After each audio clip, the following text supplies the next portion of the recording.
Hey there, tonight we're uncovering why it really sucked to be a medieval nun. The truth is, behind those convent walls, existence was far from the peaceful sanctuary you might imagine. If these stories help you unwind, I'd love a quick like or subscribe, but only if they're genuinely working for you. I'm curious where in the world you're listening from, so drop your location and local time in the comments. It's amazing seeing our little community span the globe through these historical tales. Now find your comfort zone, perhaps turn on a fan for that gentle background hum, and let's venture into tonight's story together. Nuns in the Middle Ages didn't exactly live the Instagrammable life of serene contemplation and quiet devotion that you might imagine. For many women, becoming a nun was less about divine calling and more like a strategic family maneuver, or a last resort in the game of medieval survival. Forget the peaceful image of a nun strolling through a sunlit garden. Think more along the lines of being a pawn on a chessboard, where the players were your family, local politics, and yes, even your own survival instincts. Let's start with the family angle. If you were a daughter in a medieval household, your life options were basically a medieval version of choose your own adventure, but with far fewer exciting plot twists. Marriage was the obvious choice, but this wasn't about romantic love or finding your soulmate. No, it was more like a business transaction that solidified alliances and increased property holdings. If marriage wasn't in the cards, maybe because you were the third or fourth daughter and the family dowry vault wasn't exactly overflowing, your parents might have nudged you toward the convent. Now, let's talk dowries. You didn't think you could just waltz into a convent for free, did you? Oh, sweet summer child. Just like marriage, entering a convent required a hefty dowry. But instead of going to a husband, this dowry went to the convent. And we're not talking small change here. In some cases, the dowry for a convent could be as high as half the dowry for marriage. Imagine shelling out a small fortune just for the privilege of waking up at ungodly hours to the sound of a clanging bell, and a day filled with chores and prayers. Speaking of chores, let's debunk another myth. Convent life wasn't all about spiritual enlightenment. Sure, there were moments of prayer and meditation, but it was also about hard labor. Nuns were expected to contribute to the community, which often meant working in the garden, cooking meals, or even brewing ale. Yes, nuns were known for their brewing skills. Holy beer, anyone. And all this work came with a strict budget. Convents weren't rolling in riches. They had to be self-sustaining. This meant that every penny counted, and the daily budget often bordered on the austere. Imagine allocating your resources so tightly that every crumb of bread seemed like a luxury. But let's not forget the political angle. Convents were not just religious sanctuaries. They were also political pawns in the broader scheme of medieval power dynamics. A well-placed nun could be an asset to her family, providing influence and connections. In some cases, noble families sent their daughters to convents to secure political alliances, or to place them under the protection of a powerful religious institution. Now, if you're wondering why anyone would willingly choose such a life, consider this.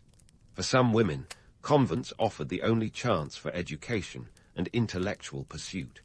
While the secular world might have been closed off to women in terms of learning, convents were one place where a woman could read, write, and engage with religious and philosophical texts.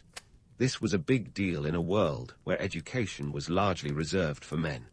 So, for the intellectually inclined, the convent life was a ticket to a world of knowledge. Let's toss in a little myth-busting for good measure. There's a romantic notion that all medieval nuns were deeply pious, driven by a burning religious fervor. But the reality was more nuanced. Some women, no doubt, felt a genuine spiritual calling. But for others, joining a convent was like taking the least worst option in a game where all the choices were less than ideal. In a world with limited career paths for women, basically marriage, nunneries, or the occasional businesswoman in rare cases, convents were sometimes the only viable option that offered any semblance of autonomy. And let's not sugarcoat the risks. The medieval period wasn't exactly known for its stellar healthcare, and convents were no exception. Disease was rampant. The Black Death didn't exactly skip over the nuns. Living in close quarters only increased the risk of illness, making the austere life even more precarious. So, what's the takeaway? Being a medieval nun was a complex gig. It was a life dictated by economic constraints, family dynamics, and political maneuvers rather than just spiritual devotion. It was a world of contradictions, where holy vows met earthly realities and spiritual aspirations were tempered by the demands of survival. If you were a medieval woman looking at your future, the choice to become a nun was less about escaping the world and more about finding a way to navigate it. Now, let's dive into the nitty-gritty of what it truly meant to live the life of a medieval nun. Spoiler alert, it's not your typical Sunday school picture. From sunup to sundown, nuns were on a schedule more demanding than a modern-day startup CEO's agenda. We're talking about a timetable that would make even the most dedicated workaholic groan. Let's start with the daily grind. The bell was your alarm clock, and it rang at ungodly hours, literally. The day began with matins, the first of the 7 canonical hours, often starting around 2 or 3 a.m. Yes, that's right. While the rest of the world was tucked in their beds, nuns were already up and praying. This was followed by lauds at dawn, around 5 or 6 a.m., and then prime, terce, sext, nun, vespers, and finally complin spread throughout the day. Each of these was a call to prayer, and if you lost count, that's a staggering 8 services a day. It's like having back-to-back Zoom meetings, but with more Latin and fewer coffee breaks. The gaps between these prayers, they weren't for napping or leisurely strolls. Oh no, they were filled with chores, study, and sometimes even more prayer. It's the kind of schedule that makes you question if medieval nuns were secretly time travelers trying to cram 48 hours worth of activity into a 24-hour day. Now, let's talk about meals. Forget about the culinary delights of today. Medieval nuns' meals were the epitome of frugality. Picture this, a diet predominantly consisting of bread, porridge, and the occasional vegetable. Meat was a rare luxury, often reserved for the infirmary or special feast days. Most of the time, it was a carb-heavy menu designed more for sustenance than flavor. Imagine a medieval version of eat to live, don't live to eat. The portions were modest, and the seasoning was, let's say, sparse. Salt and herbs were more like occasional guests than permanent residents in their spice rack.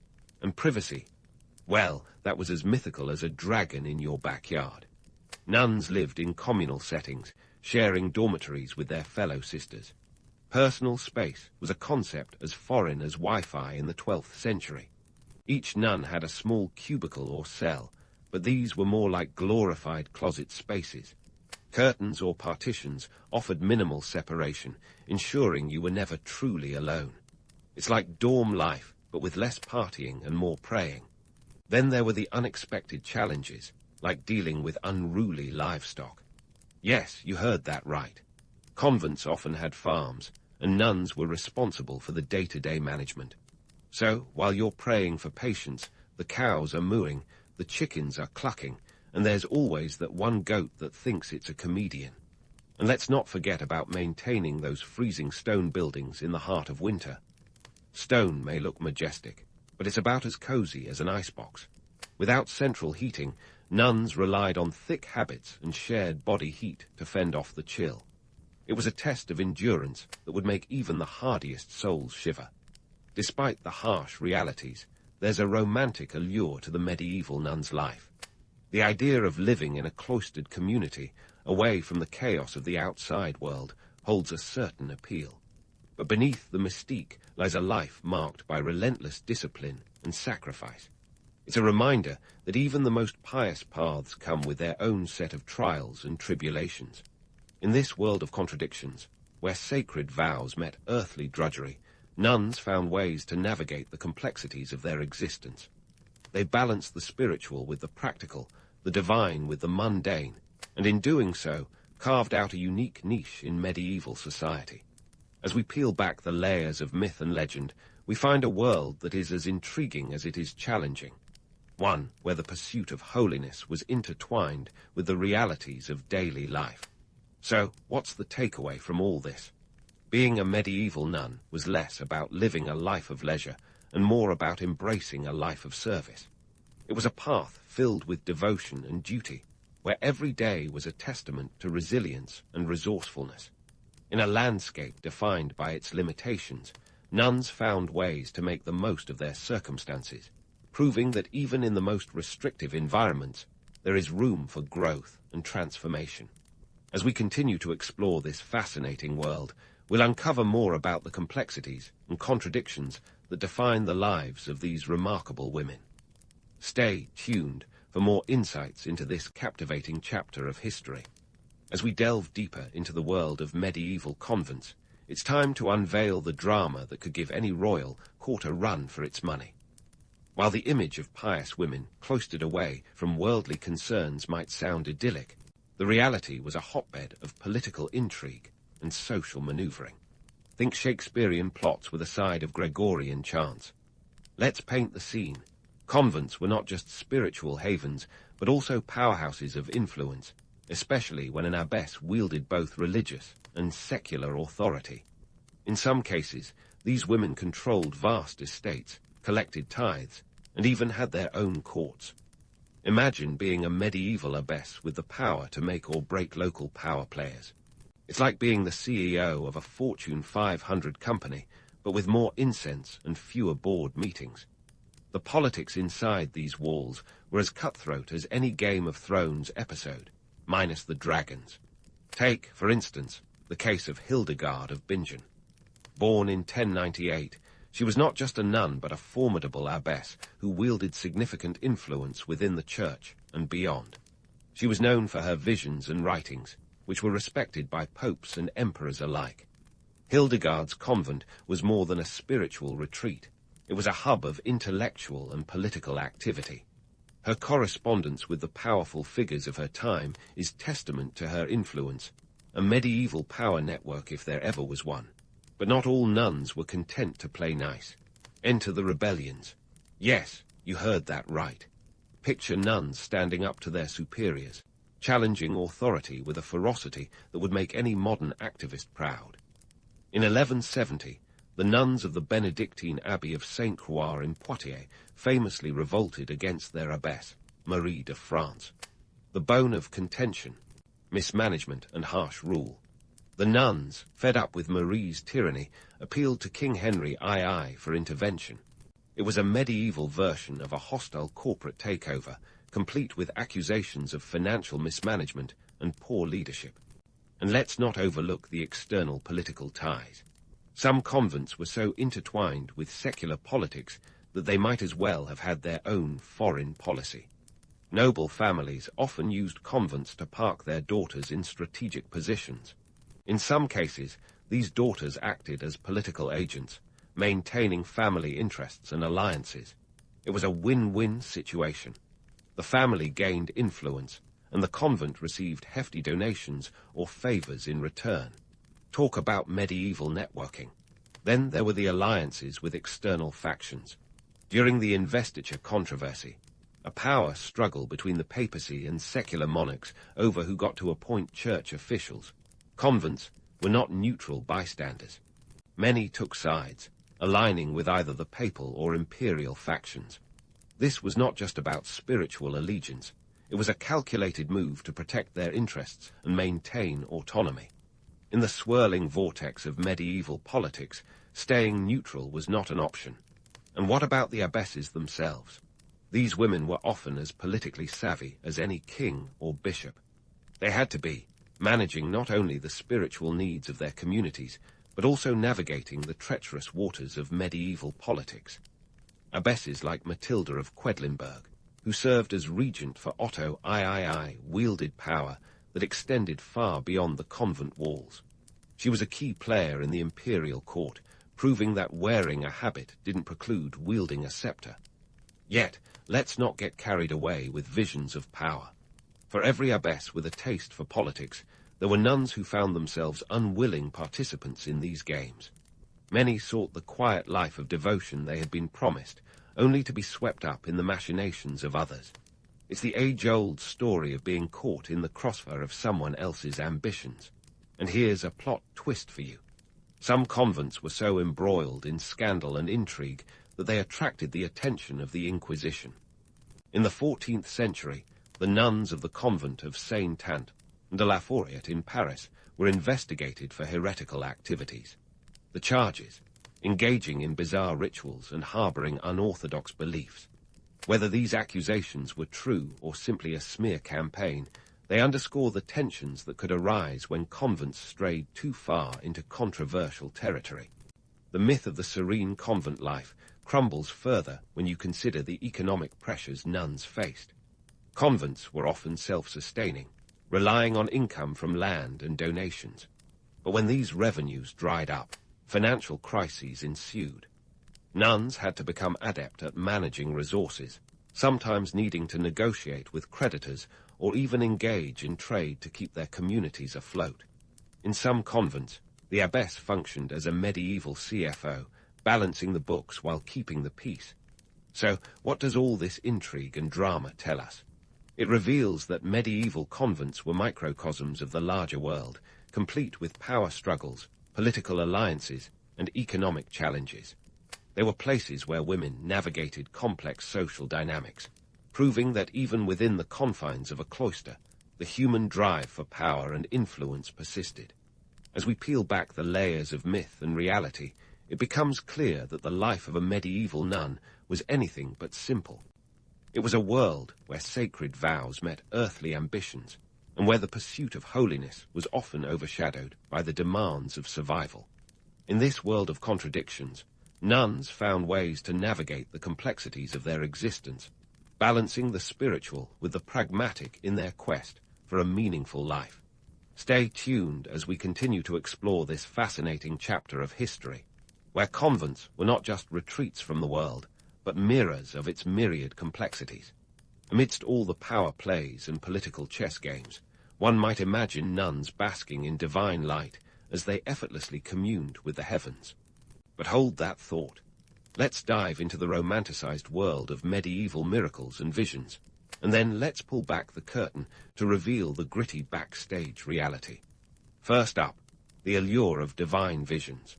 Medieval nuns like Hildegard of Bingen and Catherine of Siena were famed for their mystical experiences. These women claimed to have direct lines to the celestial customer service desk, receiving revelations that often influenced religious teachings and even political decisions. Hildegard, for instance, penned detailed accounts of her visions, which resembled a medieval version of a kaleidoscope, complete with vivid imagery and spiritual symbolism. Her writings were so influential that they earned her the papal seal of approval, an achievement that today would be the equivalent of going viral on every social media platform simultaneously. But not every nun with a vision was destined for sainthood. The line between divine revelation and heresy was as thin as a communion wafer. Take Marguerite Porete, for example. She was a Beguine mystic whose book, The Mirror of Simple Souls, was condemned as heretical despite her claims of divine inspiration. In 1310, she was burned at the stake for her perceived transgressions. So much for sainthood. Sometimes the medieval church preferred its mystics medium rare. Now, on to the miracle working. Stories abound of nuns performing healing miracles, levitating during prayer, or manifesting stigmata as signs of their piety. These tales were like the medieval equivalent of blockbuster films, drawing the faithful and curious alike. But for every miraculous narrative, there were countless nuns who dealt with the far less glamorous realities of convent life, like the persistent threat of illness. Medieval convents could rival today's overcrowded hospitals in terms of health hazards. Close quarters and poor sanitation made them breeding grounds for disease. The Black Death, which swept through Europe in the 14th century, didn't spare these holy women. Convents were hit hard, with many losing half their populations. Picture Sister Mary in a makeshift infirmary, armed with little more than herbal remedies and fervent prayers, battling a plague that took out entire villages. Divine intervention seemed to take a backseat, leaving the nuns to face the harsh realities of medieval medicine. Then there were the basic necessities: or the lack thereof. Forget the idea of convents as serene retreats. They were more like survival boot camps. Food was often scarce, and what was available could hardly be described as gourmet. Nuns lived on a frugal diet, with meat reserved for special occasions or for those too ill to protest the menu. The rest subsisted on bread, gruel, and vegetables, with the occasional fish on fasting days, a culinary experience that would make even the most dedicated foodie weep. Convents were expected to be self-sufficient, relying on their gardens and livestock for sustenance. But when harvests failed or livestock perished, nuns had to get creative. Some convents turned to brewing ale, a handy skill that kept both the spirits and the coffers full. Others engaged in crafts like weaving or producing manuscripts for sale. It was a medieval side hustle that kept the community afloat during lean times. And let's not forget about the physical hardships of daily life. Nuns lived in cold, stone buildings that offered little protection against the elements. Winters were brutal, with only thin habits and shared blankets to fend off the chill. It was a test of endurance, layered with a healthy dose of offer-it-up mentality. If you were hoping for a cozy hearth and a warm cup of something comforting, you'd be sorely disappointed. Despite these challenges, the allure of a life dedicated to the divine had its appeal. The promise of a spiritual calling provided a sense of purpose, a way to transcend the mundane struggles of earthly existence.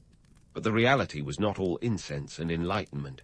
For many nuns, the convent was less a sanctuary and more a crucible, testing their faith, resilience, and resourcefulness. And yet the myths persist. The idea of the medieval nun as a serene, otherworldly figure continues to captivate our imagination. Perhaps it's the allure of a life lived on the edge of the divine, or the romantic notion of a woman dedicating herself wholly to a higher purpose. But as we've peeled back the layers, it's clear that the life of a medieval nun was a tightrope walk between legend and reality, a balancing act as precarious as it was profound.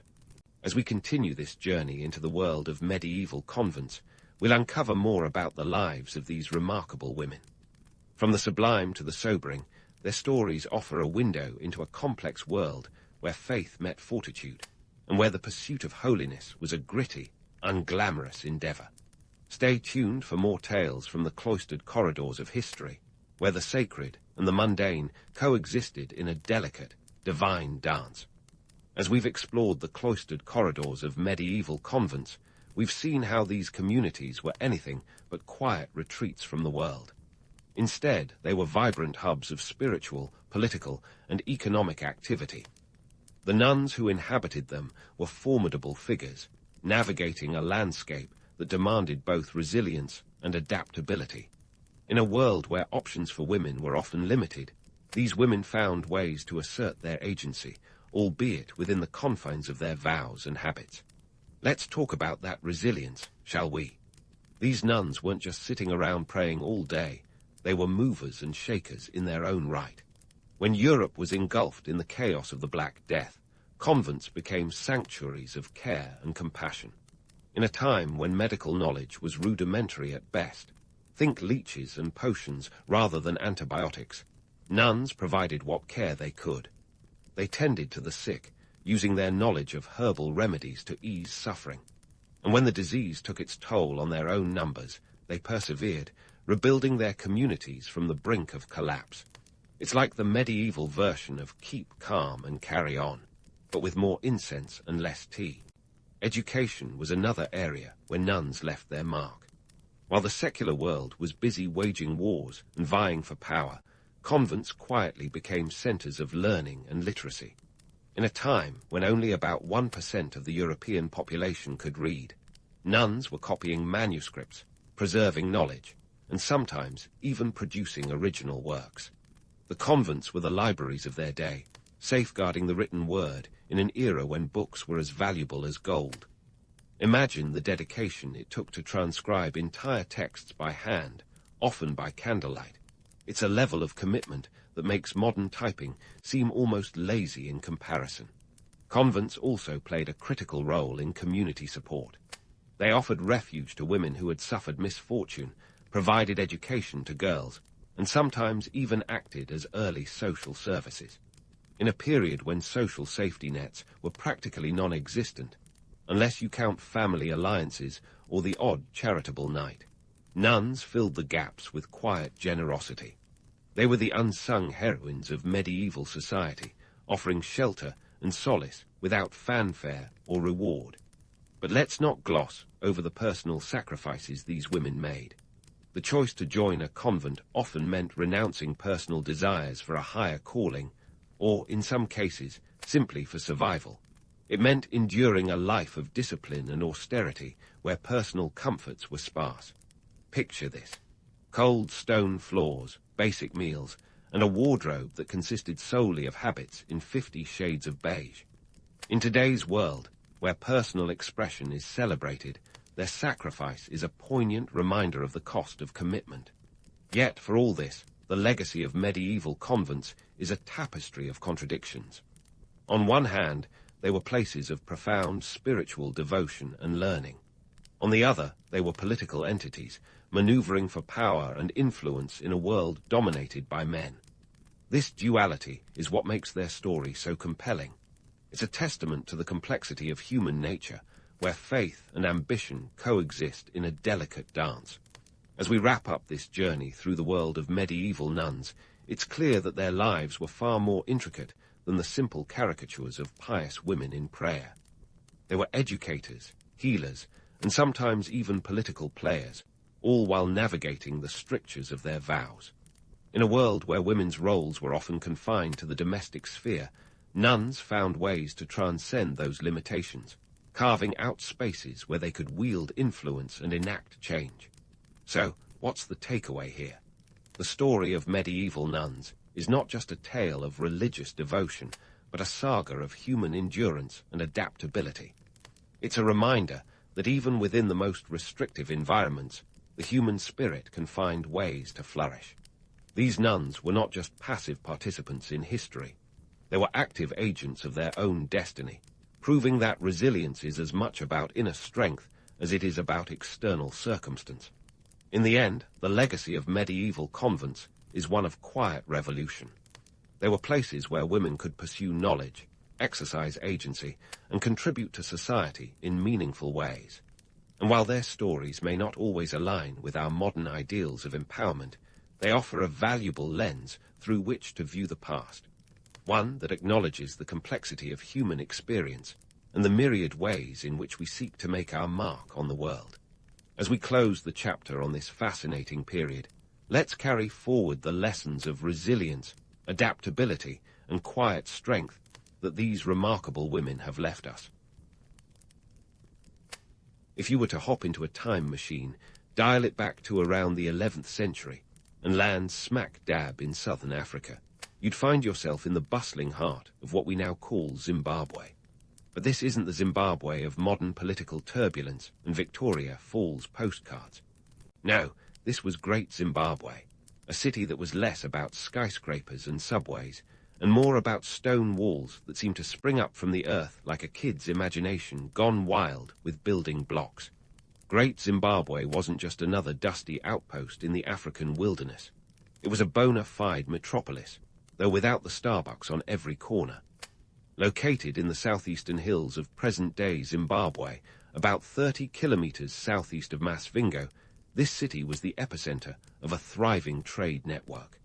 Picture it as a sort of medieval trading hub, buzzing with the kind of energy that would make Wall Street look like a retirement home. Archaeologists have found beads, coins, and porcelain that originated from as far as China and Persia, proving that it wasn't just local gossip being exchanged here, but ideas, goods, and culture that traversed continents. Now, let's talk about those stones. The rise of Great Zimbabwe's stone architecture is like the plot twist in a historical drama where everyone suddenly becomes obsessed with masonry. The walls were constructed from granite blocks, meticulously cut and stacked without mortar, which, let's face it, is a level of craftsmanship that would make your average IKEA furniture assembler weep with envy. These stone walls weren't just for show either. They were status symbols, fortresses, and, frankly, the medieval equivalent of a no trespassing sign. The most famous of these structures, the Great Enclosure, still stands today, and its walls reach up to 11 meters high, which is about the height of a giraffe standing on its tiptoes. The origins of Great Zimbabwe are as shrouded in mystery as a Scooby-Doo episode. The city began to take shape in the 11th century, likely as a small settlement that gradually grew into a city-state. By the 13th century, it had become the capital of the Kingdom of Zimbabwe, with an economy that thrived on cattle husbandry, crop cultivation, and most lucratively, gold trade. This was no small-time operation. Think of it as the ancient version of Silicon Valley, only with more gold and fewer tech startups. Politically, Great Zimbabwe was the seat of power for the Shona civilization, which, by the way, is not related to the Shona of the Star Trek universe, although that would make for an interesting crossover. The rulers, who were likely part of a hereditary monarchy, wielded significant influence over the region, much like a benevolent landlord who also controlled the Wi-Fi password. But here's where the plot thickens. For years, the site was subject to all sorts of wild theories that attributed its creation to everyone but the indigenous African people. Some early European explorers and scholars, who apparently couldn't fathom the idea of Africans building anything more complex than a mud hut, concocted elaborate myths crediting the construction to the Phoenicians, the Arabs, or even the Queen of Sheba herself. Spoiler alert, it was none of the above. The Shona people were the true architects, and it's high time they got the credit. The city's strategic location was no accident either. Nestled between the Zambezi and Limpopo rivers, Great Zimbabwe was perfectly positioned to control trade routes and facilitate the exchange of goods. The city became a melting pot of cultures, a place where traders from across Africa and beyond could haggle over the price of a shiny bauble or a sack of spices. It was like the ancient version of eBay, only with a little more face-to-face haggling and a lot less internet lag. Yet, for all its grandeur and significance, Great Zimbabwe wasn't immune to the harsh reality of time and economics. By the 15th century, the city began to decline, likely due to a combination of environmental degradation, overpopulation, and the shifting sands of trade routes. It's a tale as old as civilization itself. What goes up must come down, especially when you've got too many people and not enough food. In the end, Great Zimbabwe stands as a testament to the ingenuity and resilience of the African people. It's a reminder that history is often more complex than the myths and legends that surround it. So next time you hear someone waxing poetic about the grandeur of ancient Rome or the splendor of the Egyptian pyramids, give a nod to Great Zimbabwe. In its heyday, it was every bit as impressive, and it did it all without a single drop of mortar. And speaking of impressive feats, let's dive into the economic juggernaut that was Great Zimbabwe. Picture a bustling metropolis where the hum of trade was as constant as the buzz of a cell phone alert. This city wasn't just a local hotspot. It was connected to a trade network that spanned continents, stretching across the Indian Ocean like a medieval version of Amazon Prime, only with a bit more grit and a lot more camel caravans. Great Zimbabwe was a bona fide hub of global commerce, and its economic prowess was built on something shinier than any Silicon Valley stock option: gold. This wasn't just any gold. This was the kind of gold that made emperors sit up and take note, and traders from far-flung lands eager to cash in. The kingdom sat perched on a veritable treasure trove, with gold mines producing wealth that would make a pirate's haul look like pocket change. It's estimated that by the time the kingdom hit its stride in the 14th century, it was exporting over 20 tons of gold annually. That's right, tons. Try fitting that into your carry-on luggage. But it wasn't just gold that put Great Zimbabwe on the map. This ancient African kingdom was a master of the trade game, with connections that reached as far as China and Persia. Archaeologists have unearthed Chinese porcelain and Persian ceramics in the ruins, a testament to the city's far-reaching economic tentacles. And let's not forget the glass beads, which came from as far away as India, twinkling like the ancient world's version of a currency exchange rate. These goods weren't just decorative trinkets. They were the lifeblood of a thriving trade economy that rivaled today's globalized markets. Now, when you think about global trade today, you might picture sleek cargo ships cutting through the oceans with the efficiency of a Swiss watch. But back in Great Zimbabwe's heyday, it was all about those Indian Ocean trade routes. This maritime Silk Road was the superhighway of its time, connecting Africa to the Middle East, India, and beyond. Traders would ply these waters, exchanging gold, ivory, and other African commodities for silk, spices, and other exotica that would make a medieval market stall look like a treasure chest. But here's the kicker. While today's trade networks rely on digital transactions and instant communication, the folks in Great Zimbabwe were doing it all without so much as a telegraph line. They relied on good old-fashioned face-to-face bargaining, a little bit of trust, and a whole lot of savvy. It was like the stock market, but with more camels and fewer PowerPoint presentations. And if you think that sounds romantic, let's not gloss over the harsh realities. Trade was risky business, and it wasn't just about fair exchanges and handshakes. Pirates, storms, and the ever-present danger of political upheaval were all part of the package. Picture a trader setting off with a caravan of goods, only to return months later with tales of shipwrecks and betrayal on the high seas. It was the ultimate high-stakes game, and not everyone was dealt a winning hand. Yet, despite the risks, the rewards were too tantalizing to resist. Great Zimbabwe thrived on this trade, its economy humming like a well-oiled machine. The city's elite grew wealthy, living in stone-walled compounds that were the epitome of medieval luxury. But as with all things, this golden age couldn't last forever. The economic engine that had powered Great Zimbabwe's rise was also a delicate machine, susceptible to the shifting tides of trade and the ever-changing political landscape. In the grand tapestry of history, the story of Great Zimbabwe's trade connections is a reminder of how interconnected our world has always been. It's easy to romanticize the past, to imagine it as a series of isolated communities, each living in its own little bubble. But the reality is far more complex and infinitely more fascinating. This ancient African kingdom was a player on the global stage. Its influence felt far beyond its borders.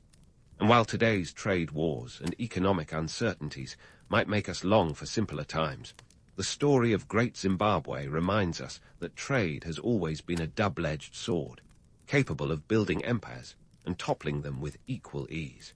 As we continue to unravel the threads of Great Zimbabwe's history, we'll see how this city of stone and gold left its mark on the world, a testament to the ingenuity and resilience of its people. But for now, let's leave this bustling metropolis to its trading, its merchants haggling over prices, and its ships setting sail for distant shores.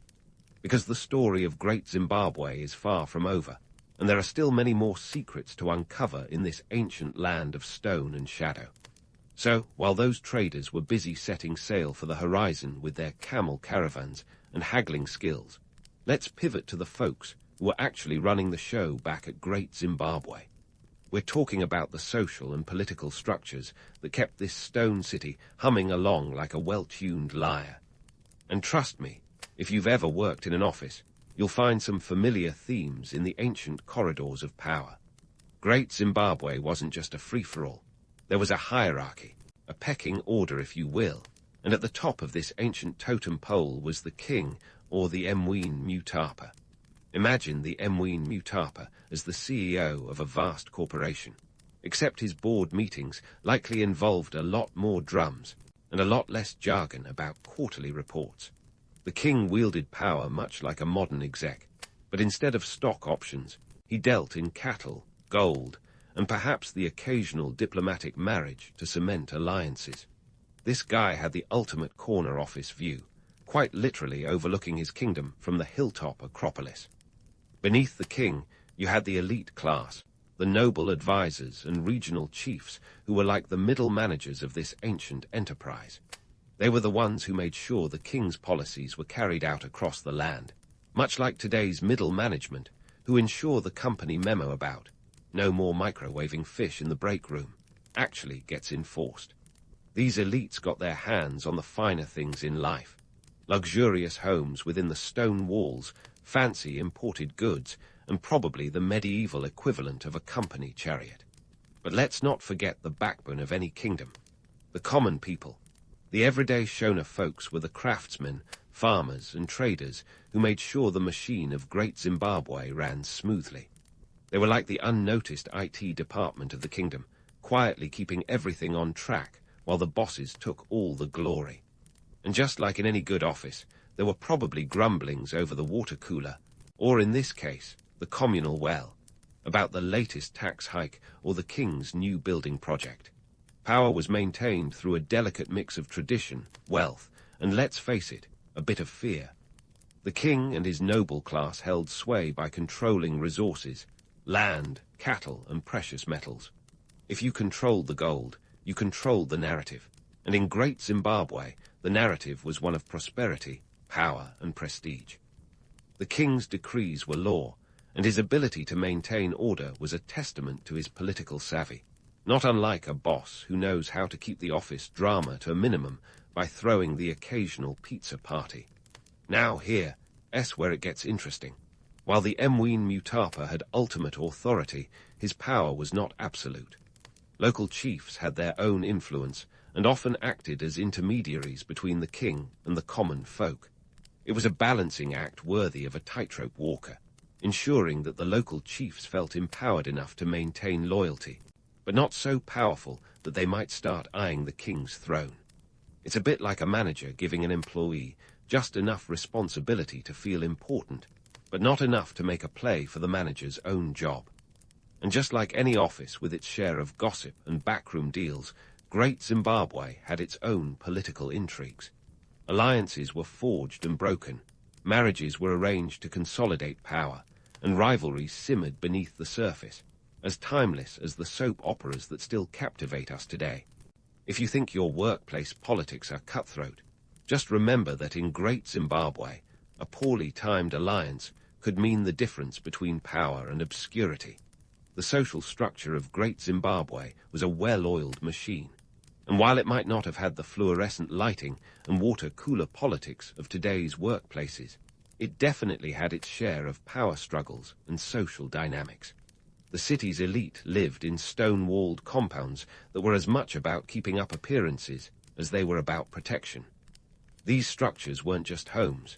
They were statements of wealth and power, the equivalent of having the best corner office with a view, and perhaps a moat to keep out the riffraff. But the real genius of Great Zimbabwe's political structure lay in its adaptability. While the king held sway, he had to be in tune with the needs of the people and the shifting sands of political alliances, much like a modern leader who must navigate the ever-changing landscape of corporate mergers and market trends. The Mwene Mutapa had to keep his finger on the pulse of the kingdom, ensuring that his rule remained both legitimate and effective. In this Game of Thrones, the stakes were high, and the rewards were great. But as with all things, the balance of power was a delicate one, and the rise and fall of leaders was as inevitable as the changing of the seasons. The story of Great Zimbabwe's social and political structure is a reminder that while the players may change, the game remains the same. Power, prestige, and the pursuit of prosperity are as old as civilization itself, and even in this ancient African kingdom, the echoes of these timeless struggles can still be heard today. As we leave behind the bustling corridors of power and the echoes of political maneuvering, we turn our gaze once more to the city of stone and shadow, where the next chapter of Great Zimbabwe's story awaits. Because if there's one thing history has taught us, it's that the past is never truly past, and there are always more secrets to uncover. As we step away from the political chessboard of Great Zimbabwe, let's dive headfirst into the swirling myths and legends that have enveloped this ancient kingdom like a fine mist over a mysterious lake. Forget about the bureaucratic bustle for a second and prepare to be dazzled by stories that rival the most epic fantasy novels, minus the fire-breathing dragons, of course. First up, we have the saga of Queen Sheba. Now, if you've heard of Great Zimbabwe, you've probably come across this tale. It's the kind of story that would make Dan Brown salivate. A legendary queen from biblical times, a city of stone, and an aura of mystery that makes National Treasure look like a straightforward documentary. According to the legend, Queen Sheba built Great Zimbabwe as a love nest for her and King Solomon. It's a tale with just enough romance and intrigue to make even the most hardened cynic swoon, if only it had a shred of historical accuracy. The idea that Queen Sheba had anything to do with Great Zimbabwe is about as believable as a unicorn sighting at your local zoo.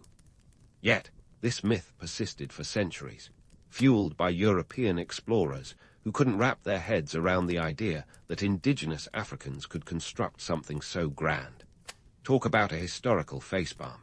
Archaeological evidence tells a different story. It was the Shona people, not a wandering biblical queen, who built this magnificent city.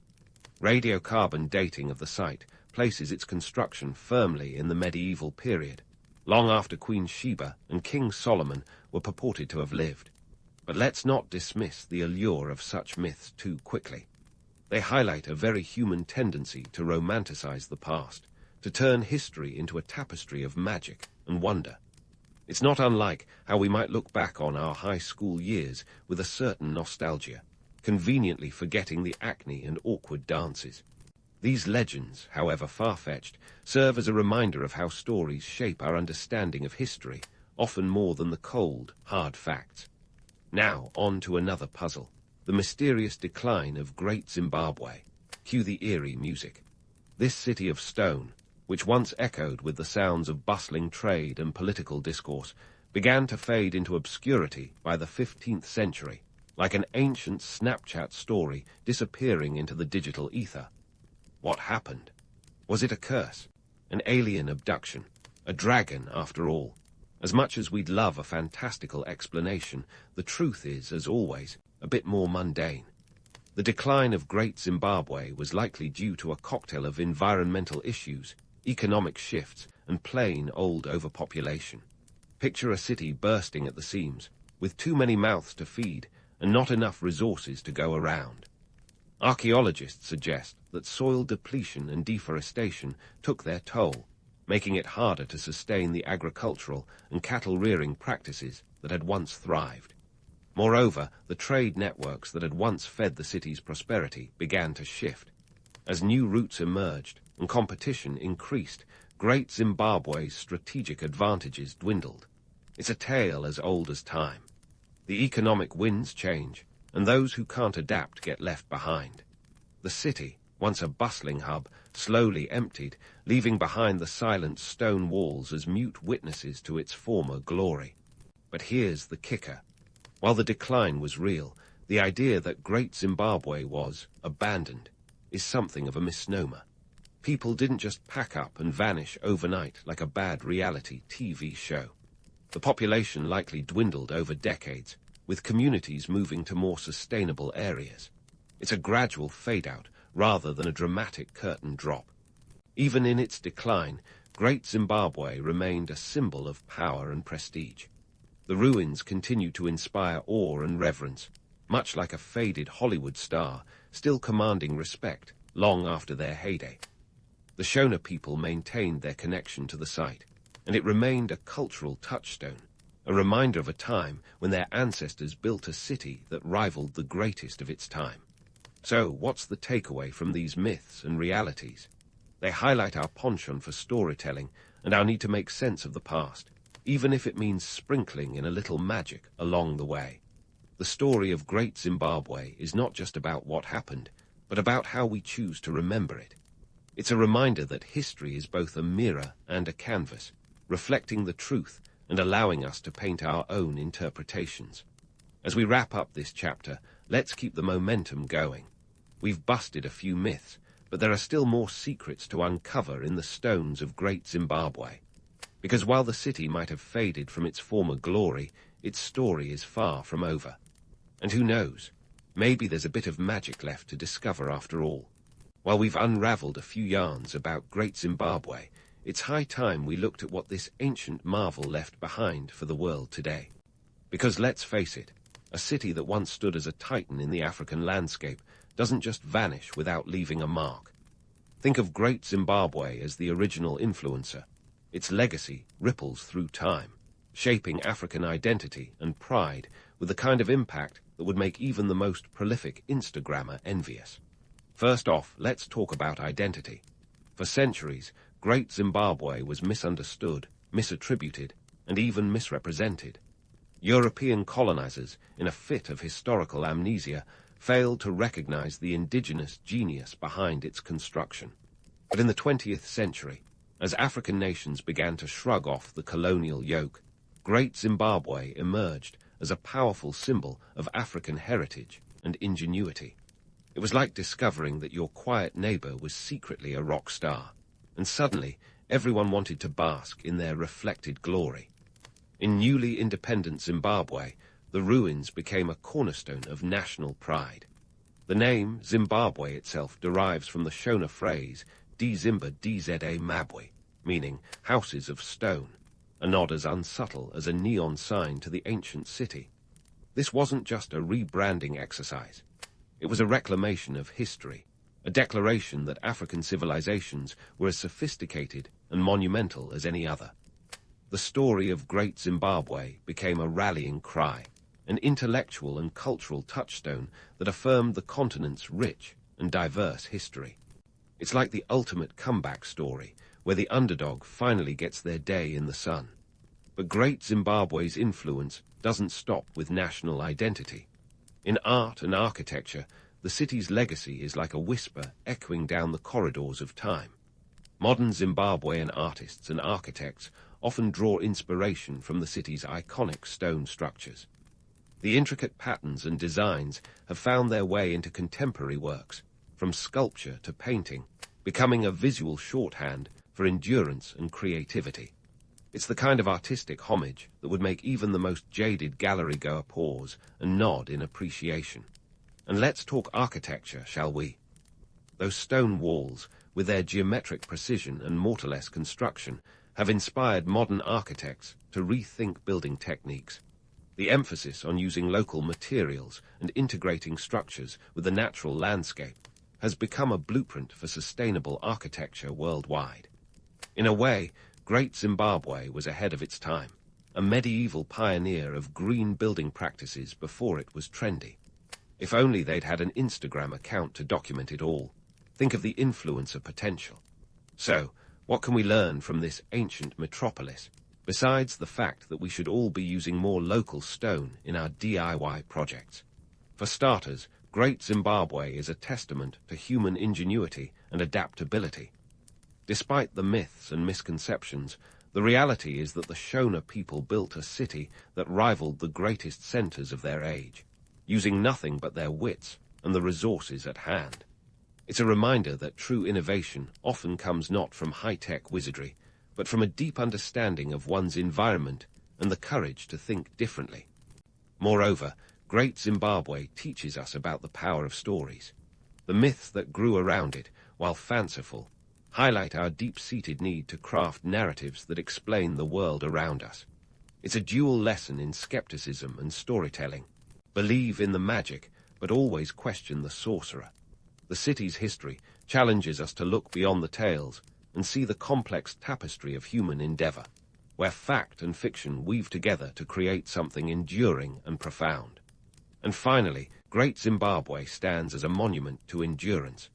Despite the passage of time and the inevitable decline, its walls still stand tall, a silent rebuke to those who doubt the resilience of the human spirit.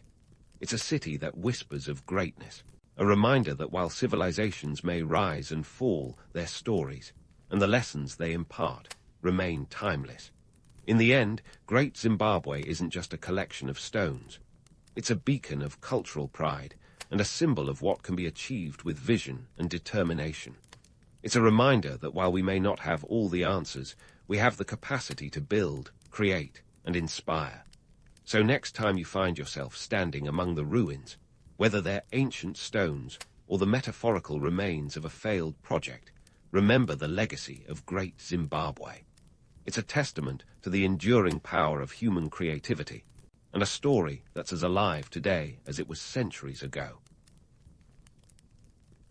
You hit the streets of ancient Babylon with the sun still yawning over the horizon, and already the the marketplace is a symphony of sounds and smells. The clinking of copper shekels, the shouts of traders hawking their wares, and the pungent aroma of fermented fish sauce mix in the air like the overture to an epic day. Welcome to the economic engine of Babylon, where the everyday hustle makes the city tick almost as loudly as the famous ziggurat. Your first stop is the Ishtar Gate, the grand entrance to this bustling bazaar. Built around 575 BCE by Nebuchadnezzar II, you know, the guy famous for his hanging gardens and fondness for architecture. It's much more than just a pretty face. As you pass through, gaze up at those dazzling blue bricks, each one emblazoned with lions, dragons, and bulls, heralding the power and glory of the Babylonian Empire. But don't get too distracted. This gate isn't just ceremonial flair. It's the ancient equivalent of Wall Street's opening bell, signaling the start of commerce in the city. Now, let's clear up a little misconception. While Hollywood might have you believe the market is overflowing with exotic goods straight from the pages of 1001 Arabian Nights, the reality is a tad more, shall we say, grounded. Sure, there are trinkets and baubles, but the real stars of the show are barley and dates. These staples are the bread and butter, or barley and honey, if you will, of Babylonian life. Barley, the backbone of both bread and beer, was so central that it was used as a form of currency. Talk about putting your money where your mouth is. Imagine trading 6 quarts of barley for a sheep. That's a typical deal you might hear being struck under the shadow of the gate. And speaking of currency, Babylon wasn't exactly rocking the wallet full of cash concept. Instead, transactions often involved those clunky clay tablets inscribed with cuneiform. Picture a receipt, but one you can bludgeon a burglar with. Copper shekels, the coinage of choice when they weren't bartering, were a bit more manageable. A shekel weighed around 11 grams, less than a modern tablespoon of sugar. Not the weightiest currency, but it got the job done. The marketplace isn't just a place to snag your groceries, though. It's a social hub, a place where news travels faster than a scribe could chisel it down. Here, you'd pick up the latest gossip about Hammurabi's code. Remember Hammurabi, the king who decided to write down the rules so everyone knew what was what. His code laid the groundwork for justice, or at least a version of it, in Babylon. It included detailed laws about trade, like penalties for dodgy merchants who might try to pass off a goat with a bad leg as top quality. Buyers had to be savvy, which meant you, dear Babylonian shopper, probably had to haggle hard to avoid getting fleeced. Ah, haggling, the ancient art form that's part negotiation, part theatre. It's as much a part of Babylonian commerce as the bricks of the Ishtar Gate are part of the city's landscape. You might start your day prepared to argue the price of a basket of dates down from 3 shekels to 2. It's a dance as intricate as any temple ritual, and you'd better be ready to perform if you want to get the best deal. And let's not forget the merchants themselves. These traders are the lifeblood of the market, and their savvy is what keeps the city's economy humming. Whether they're local farmers pushing their barley or long-distance traders who have journeyed hundreds of miles along dusty trade routes with their wares, these folks are the epitome of entrepreneurial spirit. They're the ones who know how to work the system, navigate Hammurabi's laws, and make a profit despite the odds. But before you get too swept up in the romance of ancient trade, let's remember, life wasn't easy for these people. While the market was a place of opportunity, it was also a place of risk. Prices fluctuated like the Euphrates in flood season, and a bad harvest or sudden invasion could leave a trader bankrupt faster than you could say cuneiform. As you wander through the stalls, note the diversity of goods: linen from Egypt, lapis lazuli from Afghanistan, and copper from Oman. These aren't just luxury items, they're connections to the broader world. Every item tells a story of trade routes and cultural exchange, turning the marketplace into a microcosm of a global economy that would make even modern economists do a double take. So, as you wrap up your morning in this vibrant scene, reflect on the fact that while you're here to snag some essentials and maybe a little gossip, you're also participating in an economic dance as old as civilization itself. The marketplace is more than just a spot to grab a bite. It's a testament to the ingenuity and resilience of people who lived thousands of years ago, but whose daily grind would feel oddly familiar to us today. After all, whether it's shekels, dollars, or Bitcoin, commerce remains the backbone of civilization. After you've navigated the hustle and bustle of Babylon's marketplace, your stomach reminds you it's snack time. Conveniently, there's a vendor nearby selling fresh dates. As you munch on these sticky delights, let's dive into the complex social tapestry of ancient Babylon, a place where your social standing could make or break your day faster than you can say Hammurabi's Code. In Babylon, society was stratified like a well-layered baklava, with each tier having its own role and significance. At the top, you had the Awilu, free men with all the perks and privileges you might expect. These guys were the rock stars of their time, enjoying everything from property rights to the ability to hold public office. If you were an Awilu, life was pretty sweet, unless you somehow ran afoul of the law. In that case, the penalties were harsh, but at least you had a fair shot at defending yourself. Then there was the Mushkanu, a middle class of sorts, which included craftsmen and labourers. They weren't quite as cushy as the Awilu, but they had more rights than the lowest rung, the Wardu.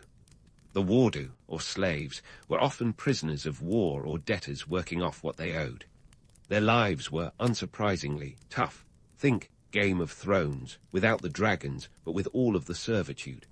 Slavery was a harsh reality, and while some might romanticize the past as a simpler time, let's be clear. If you were a Wardu, your options were limited, to say the least. Social mobility wasn't exactly a Babylonian forte. You didn't just wake up one day and decide to climb the social ladder. This was an era where who you were mattered more than what you could do. Status was largely inherited, meaning your family tree was more of a social prison than a source of pride. Sure, you might have a moment of upward mobility if you were a Mushkanu who suddenly invented a better way to brew beer. But for the most part, your social status was as unyielding as the bricks of the Ishtar Gate. Now let's talk education. Spoiler, it was a luxury, not a right. The Awilu had access to the best education, and literacy was their superpower. Being able to read and write in cuneiform was the equivalent of having a LinkedIn profile that actually got you job offers. Scribes, trained in the fine art of chiseling symbols into clay, were highly regarded. In a society where most people were illiterate, scribes were the rock stars of the bureaucratic world. Their work was crucial for everything from recording laws to writing trade agreements. They were the gatekeepers of knowledge, and if you wanted to be one, you'd better have the right connections, or at least a wealthy family willing to foot the bill for your education. For everyone else, education was more about learning a trade from your family or community. If you were a farmer, you learned the secrets of agriculture, like when to plant those precious barley seeds. Carpenters passed down their craft through generations, and so on. This was hands-on learning at its finest, and while it might not earn you a cushy desk job, it kept society running. Social dynamics in Babylon were as complex as the city's ziggurats. Friendships and alliances often mirrored the rigid class divisions. An Awilu might enjoy the company of other Awilu, but they'd likely think twice before mingling with a Mushkanu, let alone a Wardu. These social divides weren't just about wealth. They influenced everything from marriage prospects to business partnerships. It was like high school cliques on steroids, complete with all the drama but none of the prom nights. The intricacies of these social hierarchies could complicate even the simplest interactions.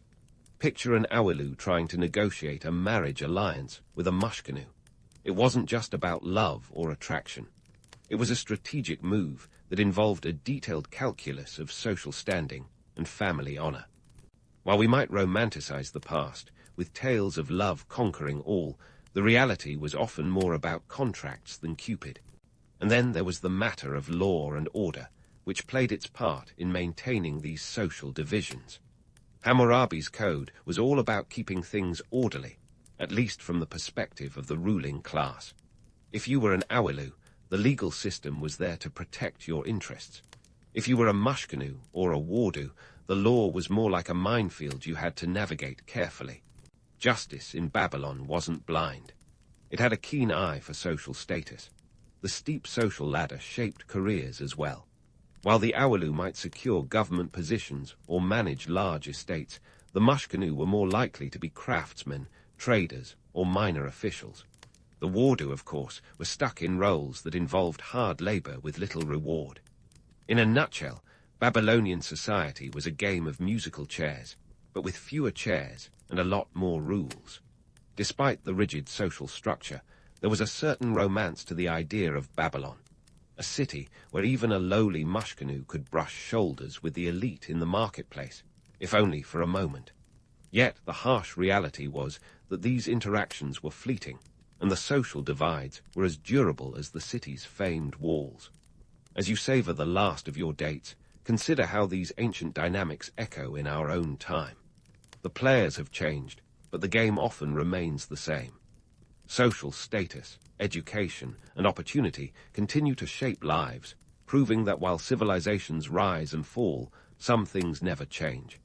And with that, we'll leave you to ponder these timeless truths as you prepare to explore more of Babylon's captivating yet complex world.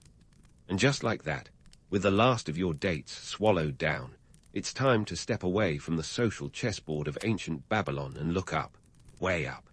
The sun is climbing, and so should we, as we explore the architectural wonders that made Babylon famous. Now, grab your metaphorical hard hat, because we're diving into the nitty-gritty of these ancient engineering feats. Let's kick things off with the Hanging Gardens of Babylon. Ah, the Hanging Gardens, a name so lush it practically drips with romanticism. But hold onto your laurels, because we're about to burst that bubble with a hefty dose of skepticism. The truth is, historians have been scratching their heads over the gardens for centuries. Did they really exist, or are they just a figment of some ancient travel writer's imagination? There's zero archaeological evidence to support their existence in Babylon, but that hasn't stopped countless tales from sprouting up like weeds in the historical record. Herodotus, the ancient Greek historian, was suspiciously silent on the matter, and he was the guy who had something to say about everything. But let's not be total killjoys. If they did exist, the gardens would have been a marvel of engineering. Imagine a multi-tiered series of terraces, brimming with exotic plants and watered by an intricate irrigation system that made the Euphrates River its personal aqueduct. It would have required an engineering team worthy of a NASA mission, pulling water up 75 feet, a feat that would make even modern engineers sweat. History loves a good mystery, and the Hanging Gardens remain one of its juiciest. While we may never know the full story, the legend continues to enchant our imaginations, proving once again that sometimes the idea of a thing holds more power than the thing itself. Now, let's pivot to something we can actually sink our teeth into, the Etemenanke ziggurat. Unlike the elusive gardens, this towering temple was very real, and it loomed large over Babylon's skyline like an ancient skyscraper.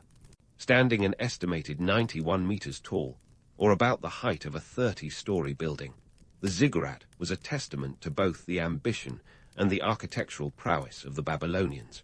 Etemenanke, meaning House of the Foundation of Heaven and Earth, wasn't just a catchy name.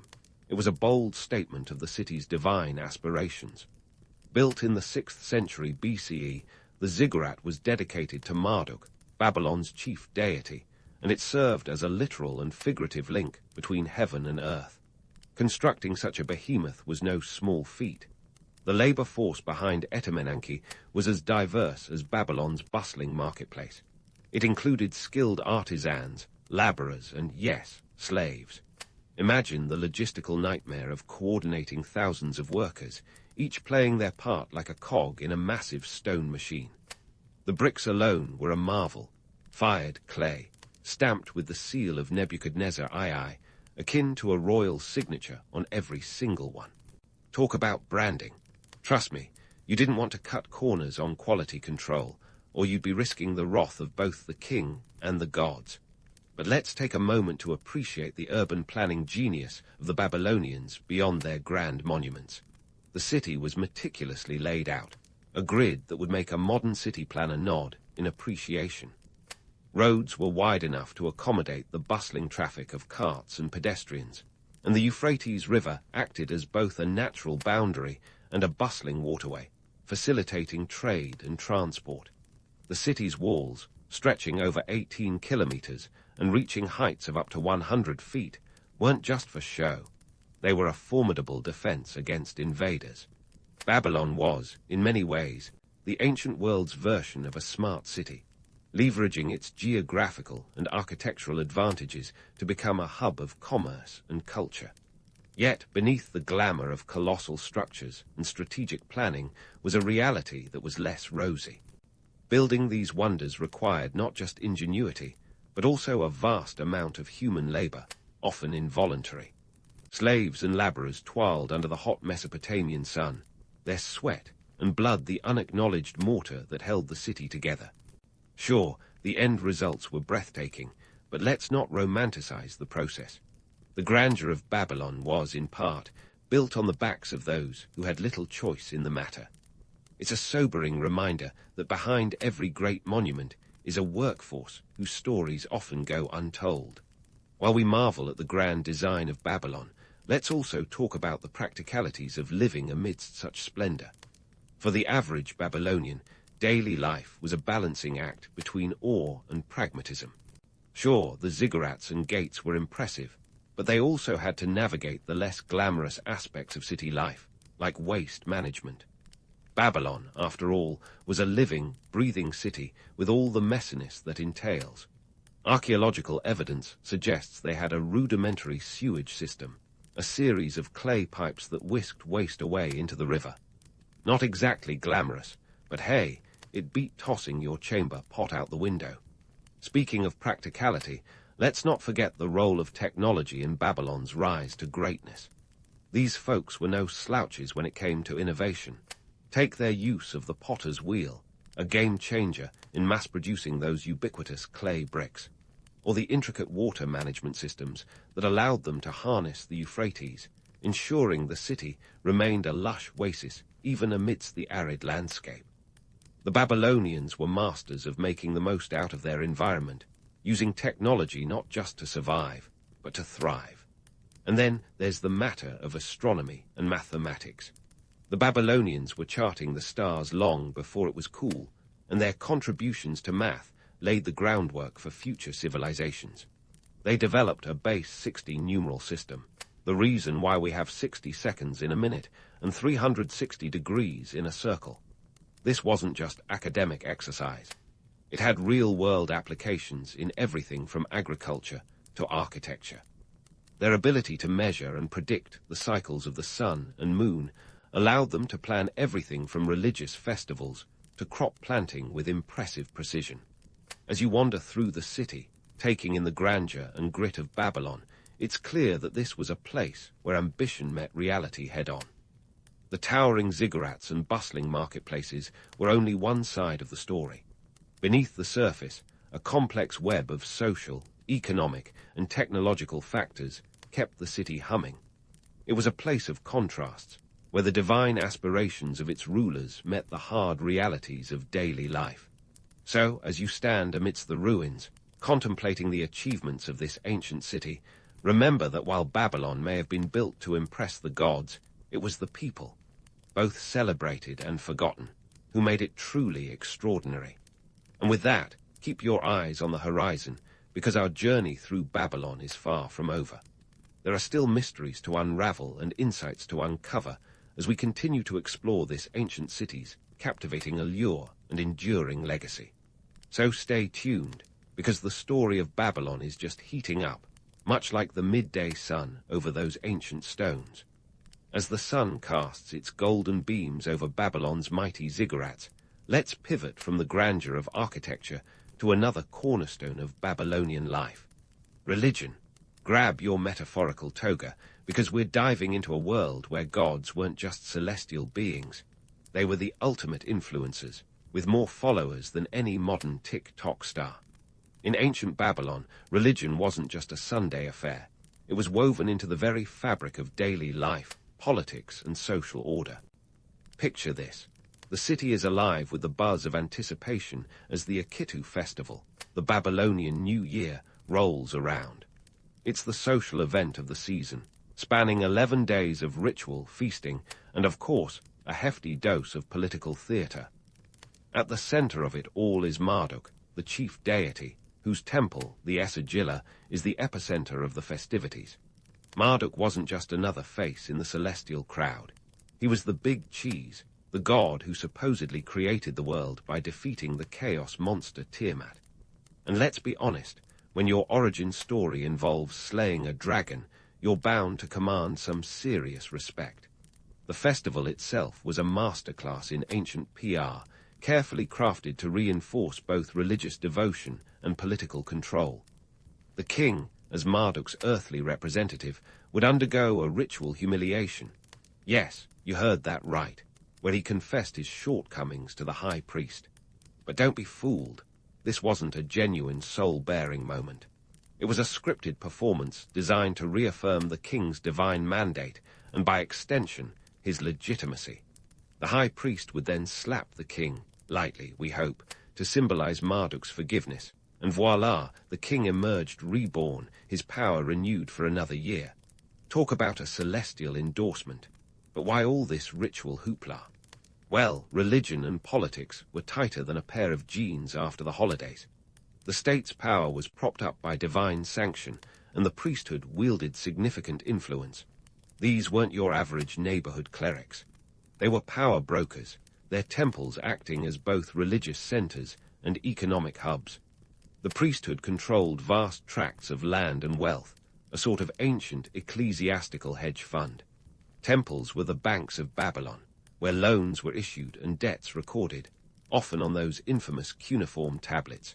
If you thought modern finance was complicated, try navigating a loan agreement carved into clay.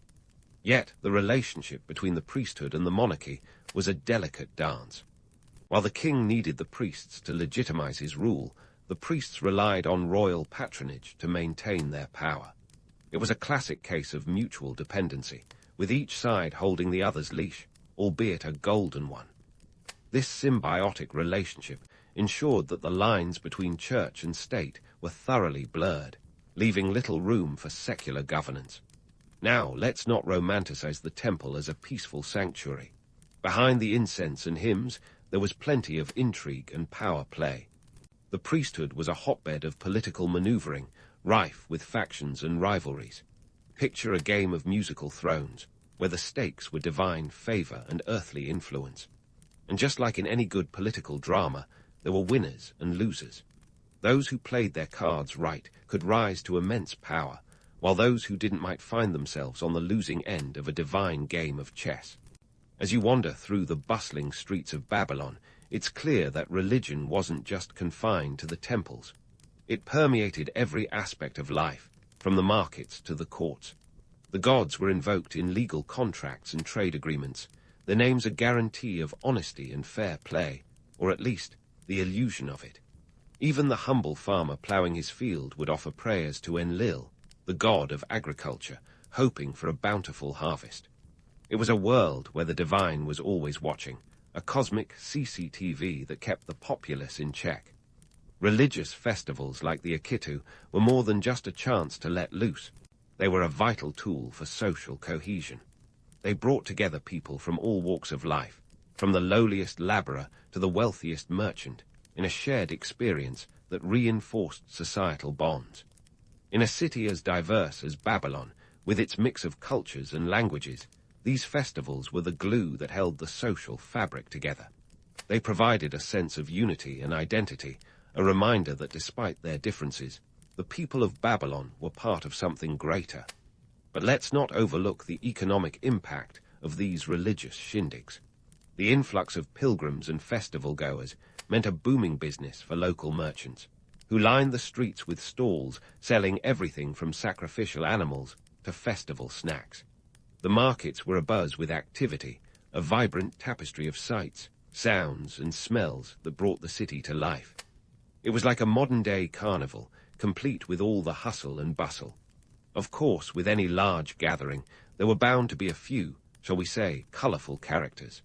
The streets teemed with fortune-tellers, snake oil salesmen, and performers eager to entertain the crowds. It was a spectacle, a kaleidoscope of human nature in all its glory and absurdity. And amidst it all, the king and the priests orchestrated a masterful display of power and piety, a reminder that in Babylon, the divine and the mundane were forever intertwined. So, as you stand amidst the throngs of festival-goers, soaking in the vibrant atmosphere, take a moment to appreciate the intricate dance of religion and politics that underpinned Babylonian society. It was a world where gods and kings walked hand in hand, and the fate of a city was written in the stars. Yet beneath the celestial grandeur lay a very human story, one of ambition, power, and the eternal quest for meaning in an uncertain world. Keep your eyes peeled and your wits about you, because the story of Babylon is far from over, and there are still mysteries to unravel and insights to uncover. As the festival's fervor fades and the city settles into the soft embrace of twilight, let's turn our gaze from divine dramas to the lighter side of Babylonian life, leisure and entertainment. After all, even in the shadow of mighty ziggurats, and under the watchful eyes of cosmic deities, the people of Babylon knew how to unwind. Because let's face it, after a long day of haggling in the marketplace or chiseling cuneiform into clay, you'd need a little R&R too. Picture yourself seated on a reed mat, surrounded by friends, as the aroma of roasting lamb wafts through the air. Feasting was a big deal in Babylon, and we're not just talking about a quick dinner. These were sprawling affairs, where you could rub shoulders with everyone from the local brewer to the guy who sold you those suspiciously spotted dates. The menu boasted staples like barley, mutton, and onions, washed down with generous servings of beer, because what's a feast without a little liquid courage? And speaking of beer, the Babylonians weren't swigging their suds from just any old mug. They drank through straws. That's right, long straws to avoid the sediment floating in their brews, proving once again that necessity is the mother of invention. Imagine a table lined with clay cups and straws, a scene that might resemble a hipster bar if not for the lack of ironic moustaches. But it wasn't just about stuffing your face. Music was the heartbeat of Babylonian reverie. Musicians played lyres, harps, and drums, their melodies weaving through the air like a soundtrack to the feast. These tunes weren't just for entertainment. They were a communal experience, binding people together through shared rhythm and harmony. And for those feeling particularly festive, there was dancing. Picture a lively gathering, where the beat of the drum guided feet and swaying bodies in a celebration of life and community. Now, if music and dance weren't your tempo, there were other ways to pass the time. Enter the world of board games, where Babylonians applied their strategic minds to more than just business and politics. The game of choice, the royal game of This was no mere pastime. It was a precursor to modern board games, a race to the finish that required both luck and skill.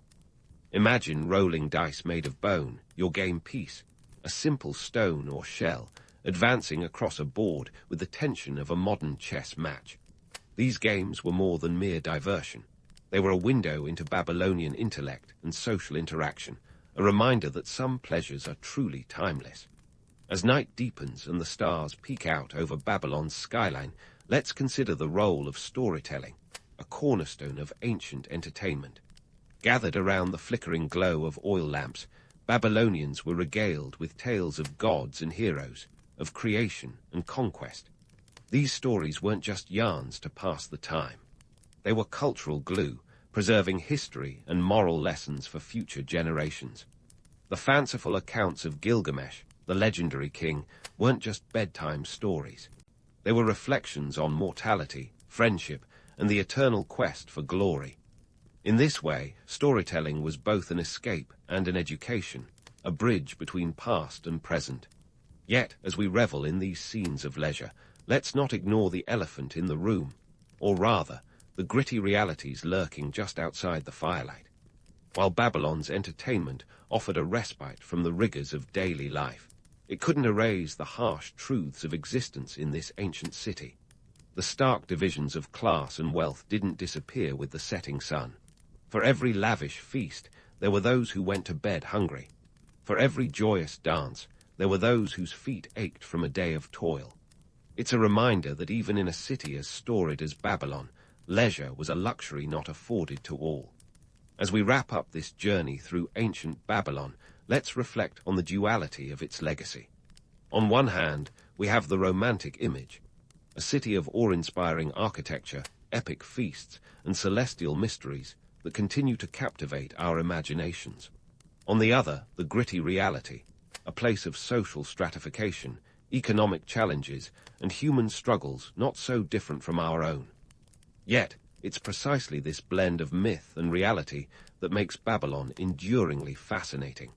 What remains clear is that Babylon, much like our own world, was a tapestry woven with threads of ambition, power, and resilience.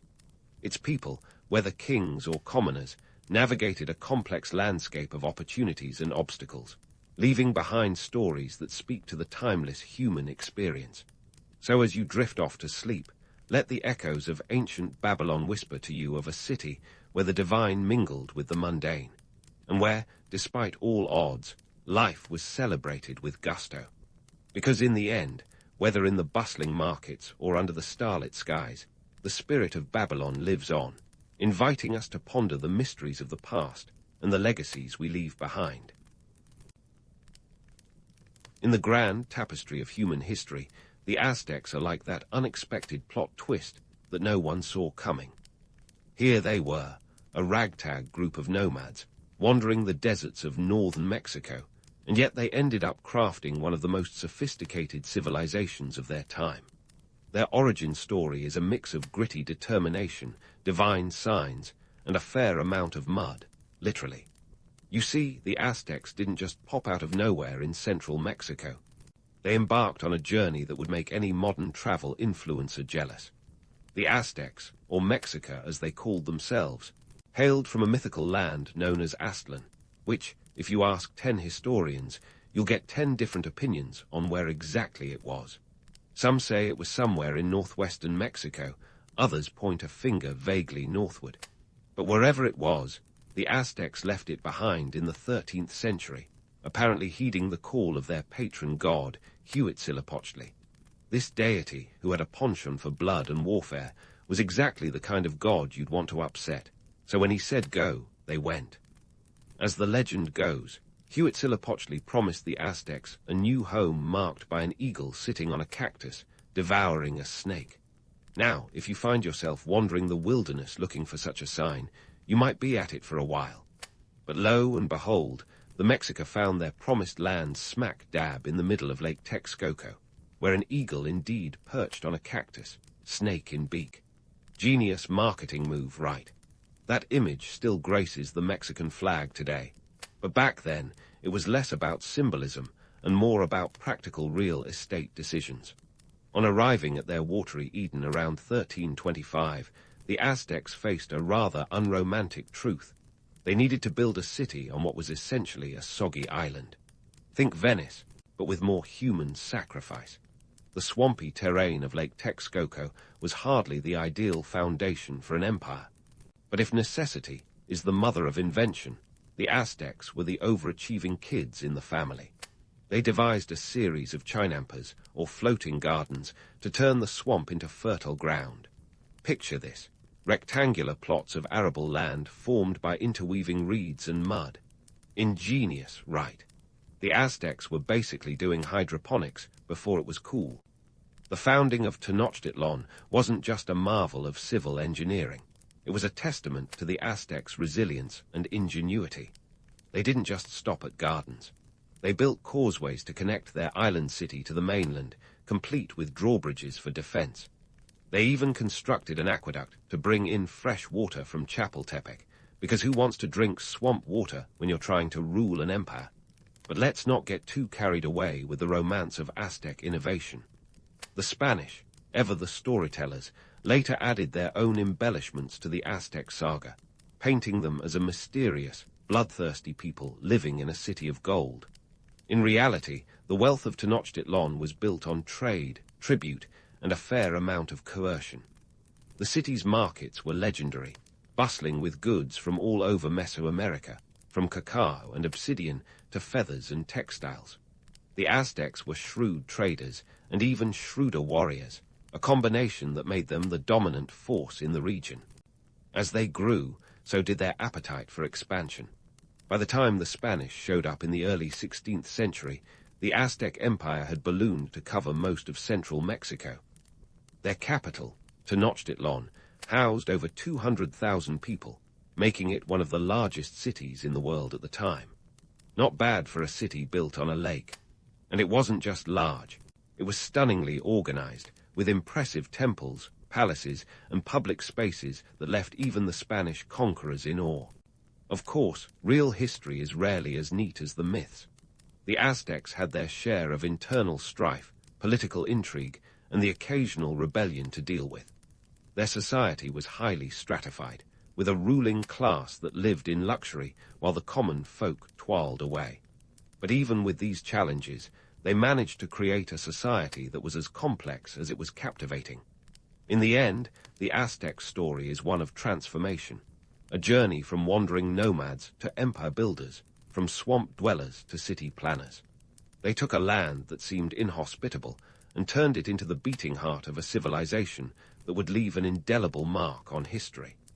And while the Spanish conquest eventually brought their empire to an end, the ingenuity and spirit of the Aztecs live on, echoing through the stories we tell and the symbols we cherish. And now, let's wander through the vibrant streets of Tenochtitlan, where the hum of daily life was as constant as the lapping waters of Lake Texcoco. Here, the city's pulse was best felt in its marketplaces, the heart of Aztec commerce and culture. Imagine a sprawling network of stalls, each one bursting with goods that would make even the most seasoned trader's head spin. From the savory scent of maize tortillas to the vibrant splash of exotic feathers, this was a place where the world came to barter and brag. The central market of Tlatelolco was the crown jewel, drawing around 60,000 people on any given market day. That's not just a crowd, that's a small city by itself. Goods flowed in from all corners of the Aztec world, a testament to the empire's vast trade networks. Cacao beans, tiny, unassuming, and the precursor to the world's most beloved sweet, were the currency of choice. Talk about a delicious economy. Forget your Bitcoin and NFTs. The Aztecs were trading in what could be brewed into a drink as intoxicating as it was valuable. One bean could buy you a tamale, while 100 might snag you a turkey hen. Now that's some serious purchasing power. But the marketplace was more than just commerce. It was a microcosm of Aztec society. The bustling stalls reflected the empire's rigid social hierarchy, where status dictated everything from diet to destiny.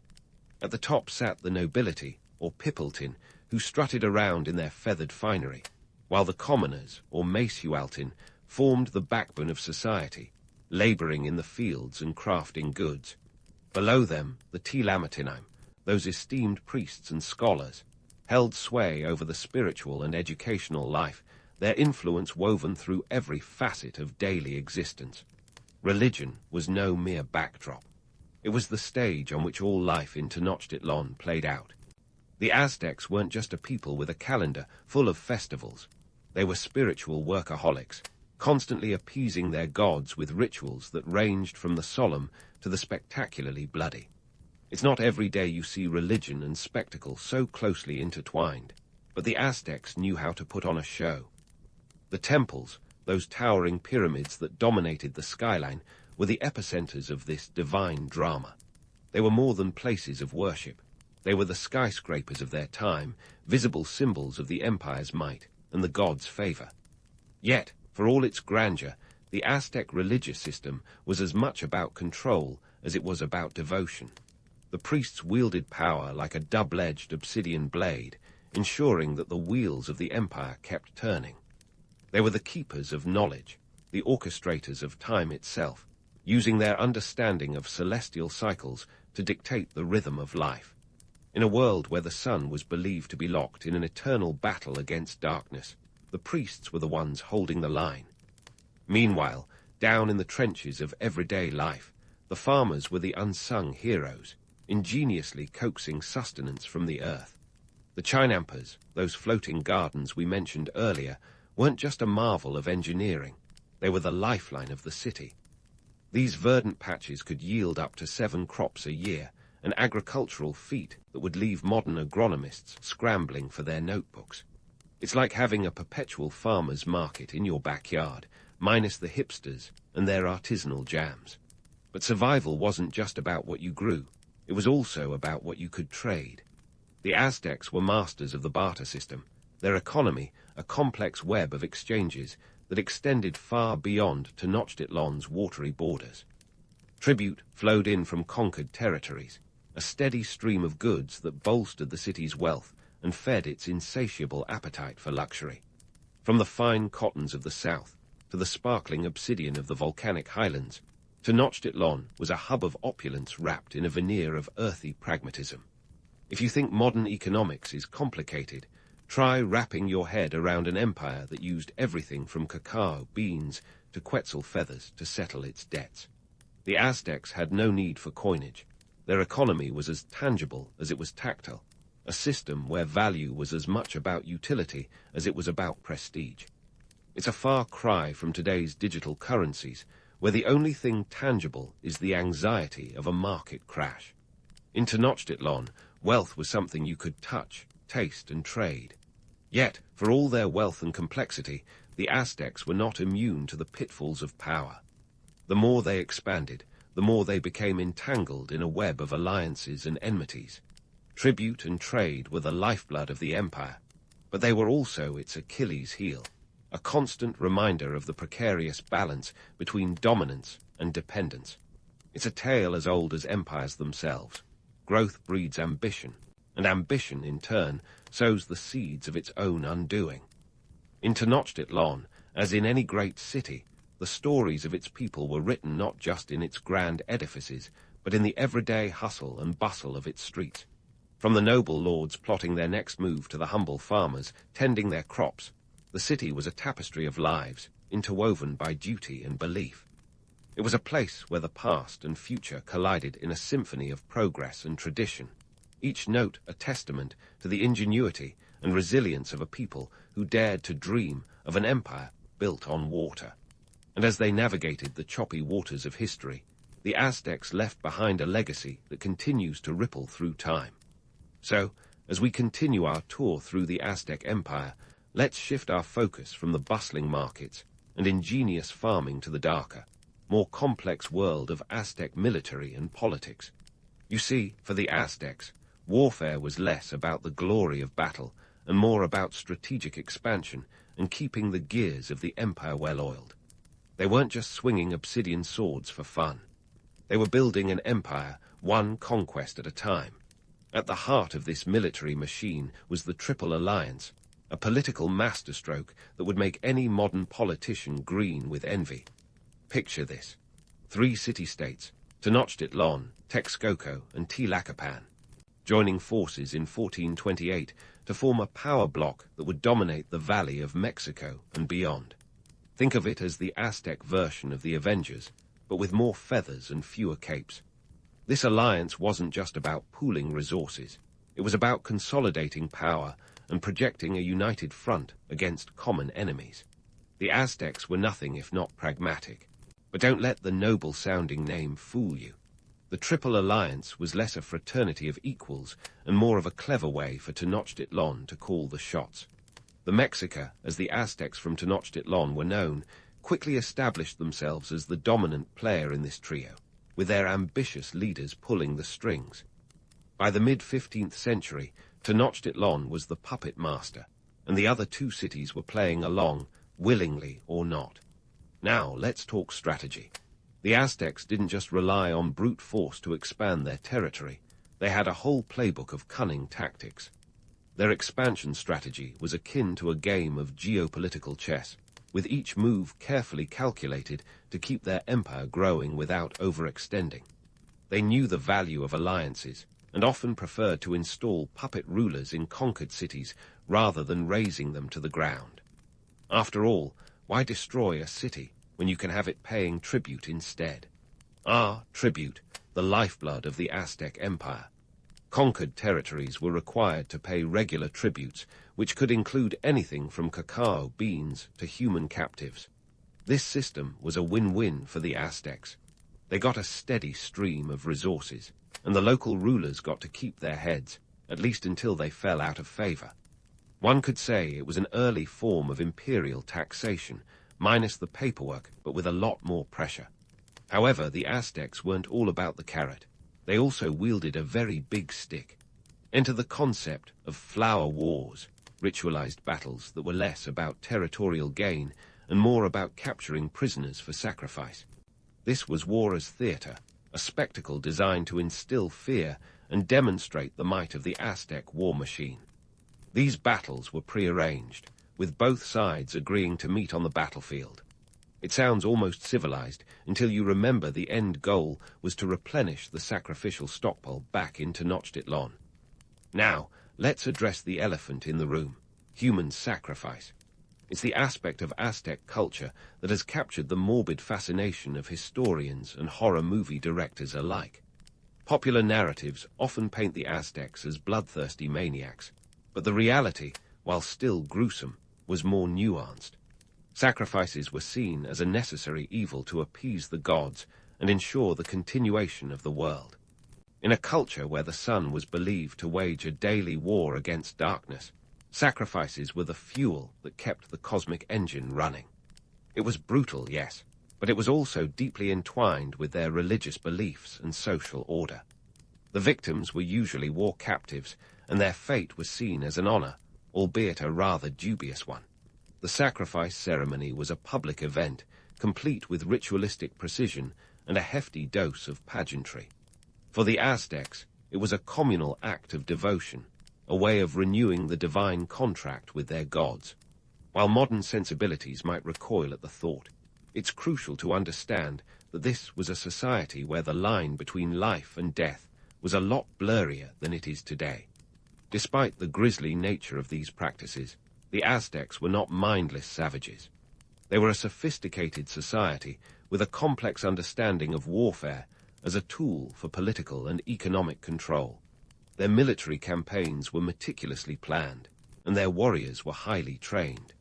Unlike the Hollywood stereotype of the reckless warrior charging into battle, Aztec warriors were disciplined and tactical. They fought not just for glory, but for a strategic advantage, capturing prisoners rather than killing them outright to fuel both their religious and political engines. Their ethos was one of calculated ferocity, a balance between aggression and pragmatism. Warriors were ranked based on their battlefield successes, and advancement came with social perks. Capture 4 prisoners, and you could earn the title of Jaguar or Eagle Knight, elite warrior orders that came with fancy costumes and a seat at the elite's table. It was like a medieval version of leveling up in a video game, with the added benefit of social mobility. Yet, for all their prowess and cunning, the Aztecs were not invincible. Their reliance on tribute and sacrificial victims made them vulnerable to rebellion and unrest. Conquered cities were always one missed tribute away from revolt, and the constant need for captives meant the Aztecs had to keep fighting and expanding. It was a precarious balance, and maintaining it required as much diplomacy as it did military might. In the grand scheme of history, the Aztecs were masters of their world, but their success laid the groundwork for their downfall. Their aggressive expansion and reliance on tribute systems sowed the seeds of resentment that would later be exploited by the Spanish. But that's a tale for another time. For now, let's leave the Aztecs in their prime, reigning over a vast and vibrant empire, their fate yet unwritten in the annals of history. As we pause at this juncture, remember that the Aztecs were not just warriors and rulers. They were a people with a rich tapestry of life, woven from the threads of ambition, strategy, and an unyielding belief in their divine mission. As we leave the Aztecs poised on the cusp of their empire's zenith, let's pivot to the cultural kaleidoscope that was Aztec society. You see, the Aztecs weren't just warriors with a penchant for expansion. They were also cultural connoisseurs who could rival any modern influencer in their pursuit of aesthetics and knowledge. From their mind-bending calendar systems to the grand architectural feats, the Aztecs were the ultimate multitaskers, juggling empire building with a flair for the arts. First up, the famed Aztec calendars. Yes, calendars, plural, because why have one when you can have 2? The Aztecs had the tonal pohuali, a 260-day ritual calendar, and the Zu pohuali, a 365-day solar calendar. These two systems were intertwined like the double helix of time, with each playing its part in the cosmic dance of the universe. The tonal pohuali, with its 20-day cycles, was all about the spiritual and the supernatural, guiding everything from agriculture to personal destiny. It was like having your own cosmic life coach, minus the annoying motivational quotes. On the flip side, the Zu pohuali kept the everyday world ticking. Divided into 18 months of 20 days each, followed by a 5-day period of dread known as the Nemontemi, it was the Aztec equivalent of a Gregorian calendar, albeit with a touch more drama. Those 5 Nemontemi days were considered unlucky. Think of them as the cosmic equivalent of a Monday morning after a long weekend. Together, these calendars didn't just mark time. They shaped it, ensuring that every ritual, every harvest, and every war aligned with the cosmic order. Now, let's talk architecture. If you think skyscrapers are impressive, you haven't seen the Aztec pyramids. Templo Mayor, the grand temple at the heart of Tenochtitlan, was a towering testament to Aztec engineering and religious devotion. Rising over 60 meters, about 200 feet, this dual temple honored Huitzilopochtli, god of war, and Tlaloc, god of rain. It was like a spiritual 2-for-1 deal, with a side of human sacrifice for good measure. The temple was the epicenter of religious life, a place where the divine and the mortal worlds collided in a spectacular show of devotion. But the Aztecs didn't stop at temples. Their city planning was nothing short of visionary. Tenochtitlan was a grid of causeways, canals, and aqueducts, a metropolis that seemed to float on water. At its peak, the city housed around 200,000 people, making it one of the largest urban centers in the world. The Spanish conquistadors who stumbled upon it in 1519 were gobsmacked, describing it as more beautiful than anything they'd seen in Europe. And if you've ever tried to navigate the labyrinthine streets of Venice, you'll appreciate the Aztecs' knack for urban planning. Yet, what's a city without its cultural heartbeat? Art, music, and poetry were the lifeblood of Aztec society. Their art was a kaleidoscope of color and symbolism, from intricate stone carvings to vibrant featherwork. The Aztecs didn't just create for beauty's sake. Their art was a storytelling tool, a way to encode history and myth into the very fabric of everyday life. Feathered headdresses weren't just fashion statements. They were status symbols, signifiers of power and prestige. It was haute couture with a side of political clout. Music and poetry, too, were woven into the social tapestry. The Aztecs had a knack for crafting elaborate ceremonies where music played a central role, with drums and flutes setting the rhythm for both joyous and somber occasions. Poetry was the soul of Aztec literature, a medium through which they explored themes of life, death, and the divine. The rulers themselves were often poets, their verses echoing through time as testaments to their intellectual prowess. Nezahualcoatl, the philosopher king of Texcoco, was one such luminary, his words capturing the transient beauty of life in ways that would make even Shakespeare envious. All this culture didn't just happen spontaneously. It was cultivated through a robust educational system. The Aztecs didn't just value knowledge, they institutionalized it. Karmakak schools trained the children of nobles in history, religion, and governance, churning out the next generation of leaders. Meanwhile, the Tolpochcali schools were the boot camps for commoners, where young men learned the arts of war and crafts. Think of it as a combination of Hogwarts and West Point, tailored to the needs of an empire. Education was the glue that held Aztec society together, preserving the wisdom of the past while preparing for an uncertain future. The priests, who were the gatekeepers of knowledge, ensured that the empire's intellectual heritage was passed down through generations. They were the original knowledge influencers, curating a cultural narrative that justified the empire's existence and expansion. It was education with an agenda, a strategic investment in the empire's continuity. So, as we delve into the cultural achievements of the Aztecs, let's acknowledge that they were not just warriors and rulers. They were artists, philosophers, and dreamers who dared to imagine a world where where the divine danced with the mundane. Their legacy is a vivid reminder that even in the most tumultuous times, beauty and knowledge can flourish, leaving an indelible mark on the canvas of history. As we pause here, remember that the Aztec story is far from over. It's a narrative woven from the threads of ambition, creativity, and an unyielding quest for understanding. And with that, let's prepare to dive further into the intricate tapestry of their lives as we explore the final chapter of this remarkable civilization. As we dive into the final chapter of the Aztec Empire saga, let's address the elephant in the room wearing a conquistador helmet, Hernán Cortés. Now, Cortés didn't just waltz into Tenochtitlan with a sword and a smile. His arrival in 1519 was more like a meticulously planned surprise party, only the kind where the hosts end up in a world of trouble. Cortés was the poster child for the age of exploration, a man with ambition as vast as the ocean he crossed. Cortés landed on the Yucatan Peninsula with about 600 men, 16 horses, and an audacious plan. To put this in perspective, that's like trying to conquer New York City with a high school marching band. But Cortés had a not-so-secret weapon, diplomacy mixed with a heavy dose of opportunism. He quickly realized that the Aztec Empire was a complex web of alliances, many of which were fraying at the edges. The Aztecs, under the rule of Moctezuma II, were not exactly winning any popularity contests among their neighbors.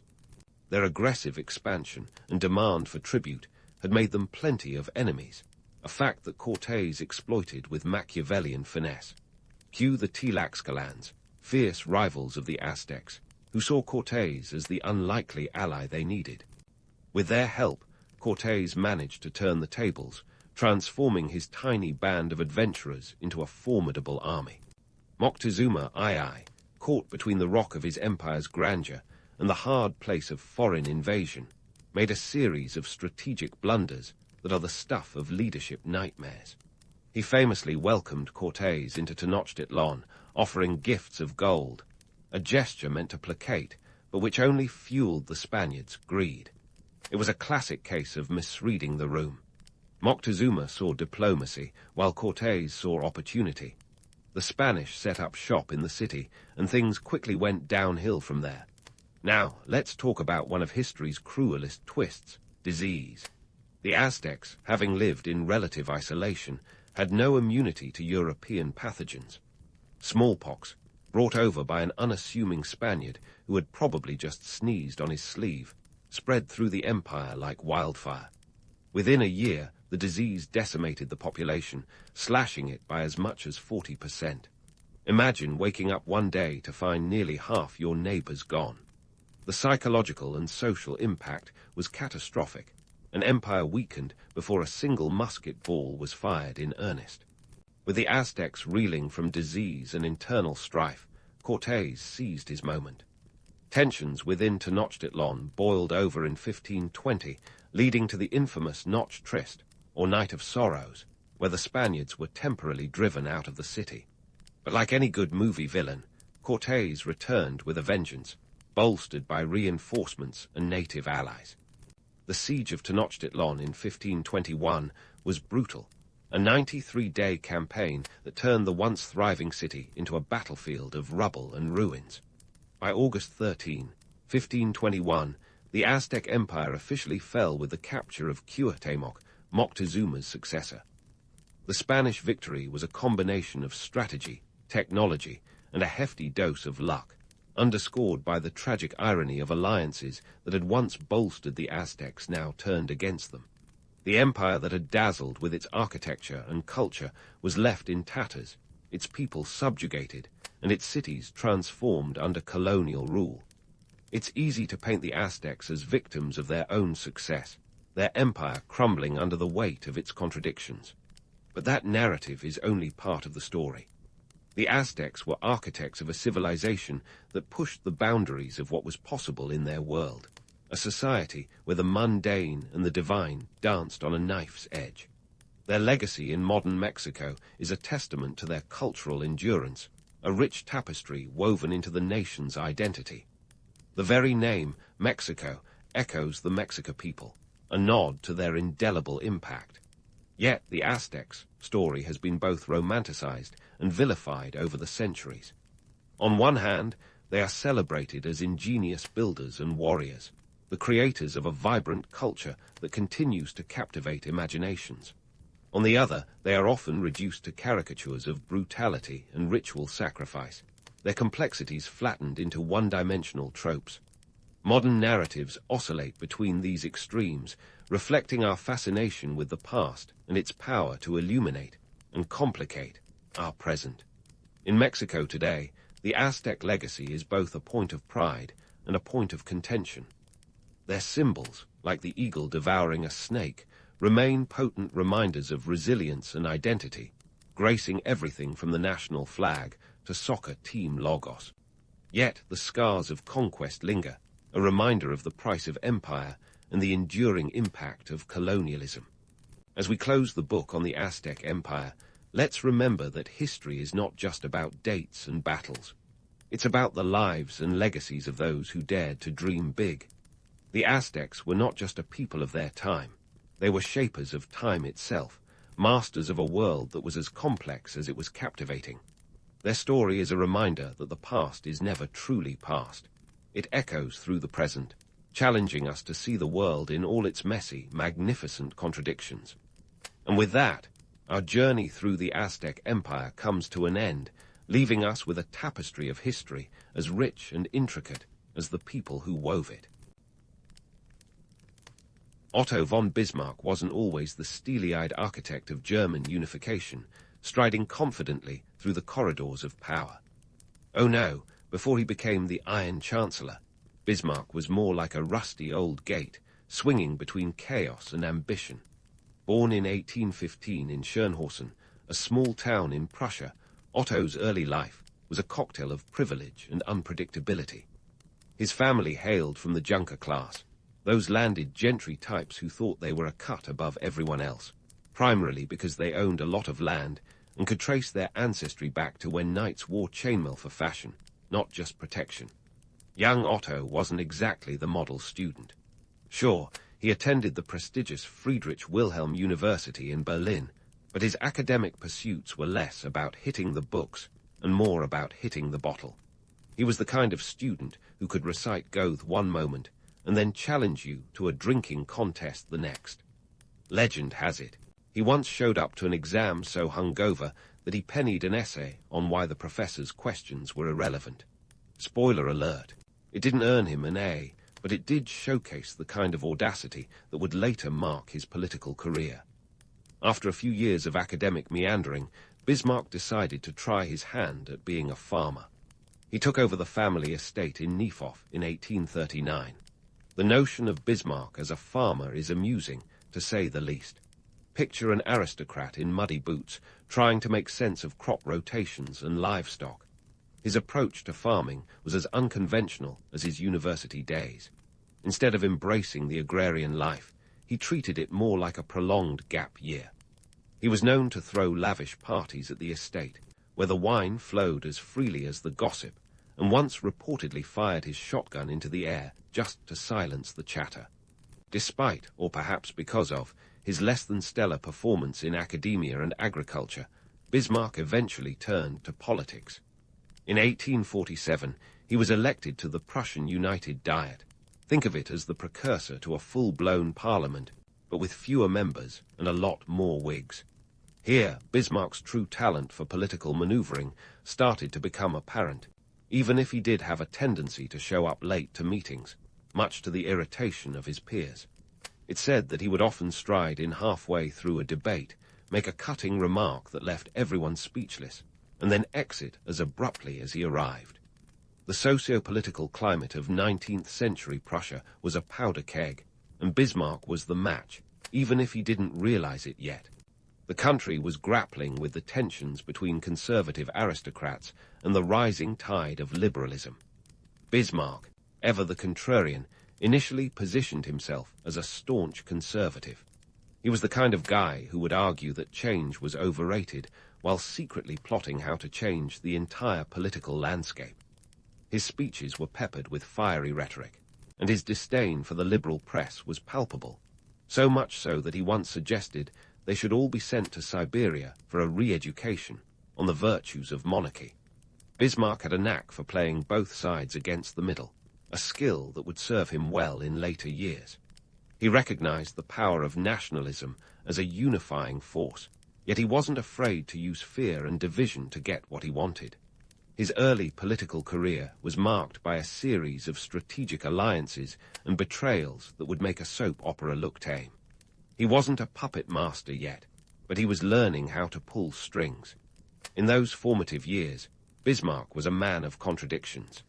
He was both the life of the party and the brooding statesman, the conservative rebel who would eventually become the ultimate insider. His early life was a series of false starts and bold moves, setting the stage for his transformation into one of the most formidable political figures of the 19th century. As we dig deeper into his story, prepare for a wild ride through the political minefield of Europe, where Bismarck will not only survive but thrive, reshaping the continent with his trademark blend of cunning and charisma. So, as Bismarck moved from being a political dilettante to a force of nature, it's crucial to understand the stormy seas he navigated. By the 1850s, Otto was ready to play hardball in the political sandbox. Now, Bismarck wasn't the kind of guy to make a quiet entrance. In 1851, he became the Prussian representative to the Diet of the German Confederation in Frankfurt, a place more known for its sausages than its diplomacy. Here, Bismarck sharpened his skills in the fine art of political backstabbing, all while wearing a monocle and a smirk. At this point, Europe was a tangled mess of alliances, rivalries, and the occasional family feud, thanks to monarchs who were more interconnected than a social media influencers network. The German Confederation was a loose collection of 39 states, an awkward family reunion that Bismarck found ripe for a little manipulation. Picture a crowded room where everyone wants a slice of the pie, and Bismarck is the guy holding the knife, deciding who gets what. In 1862, Bismarck's career took a pivotal turn when he was appointed Prime Minister of Prussia. It was a role he seized with the gusto of a child in a candy store, albeit one with a penchant for realpolitik, a term he practically trademarked. Realpolitik, for those unfamiliar, is the pragmatic approach to politics that prioritizes reality over ideology.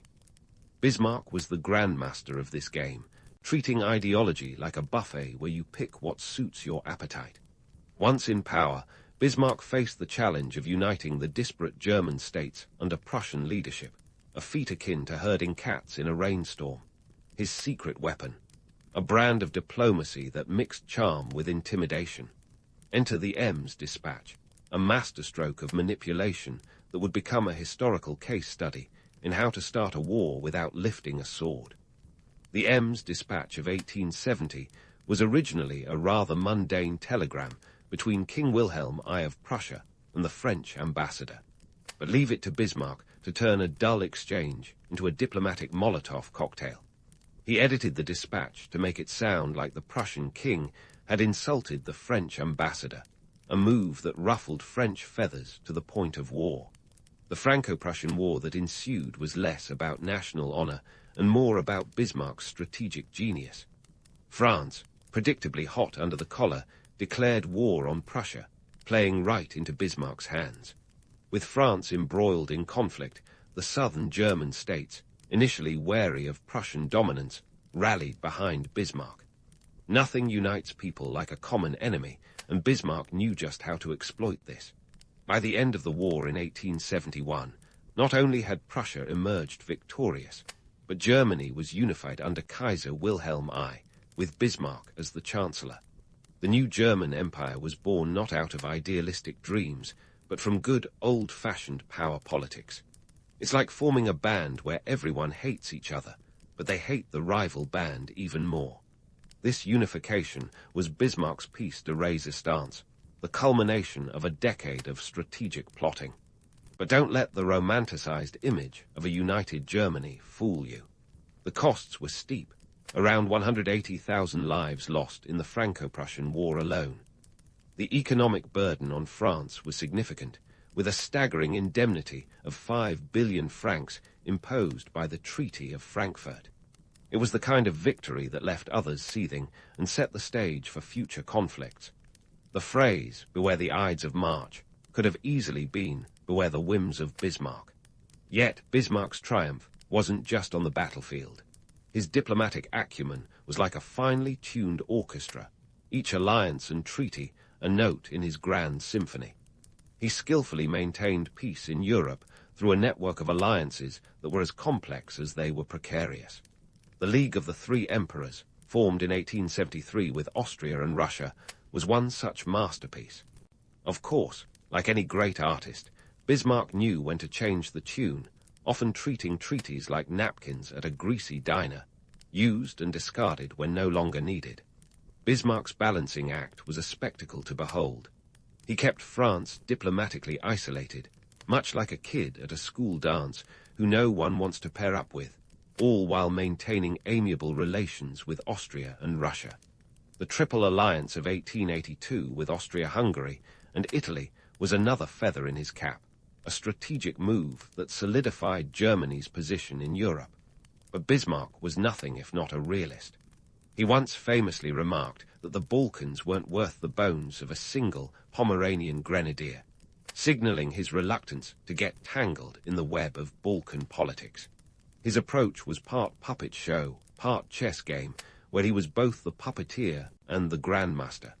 He navigated these alliances with the precision of a surgeon, knowing exactly when to cut ties and when to stitch them together.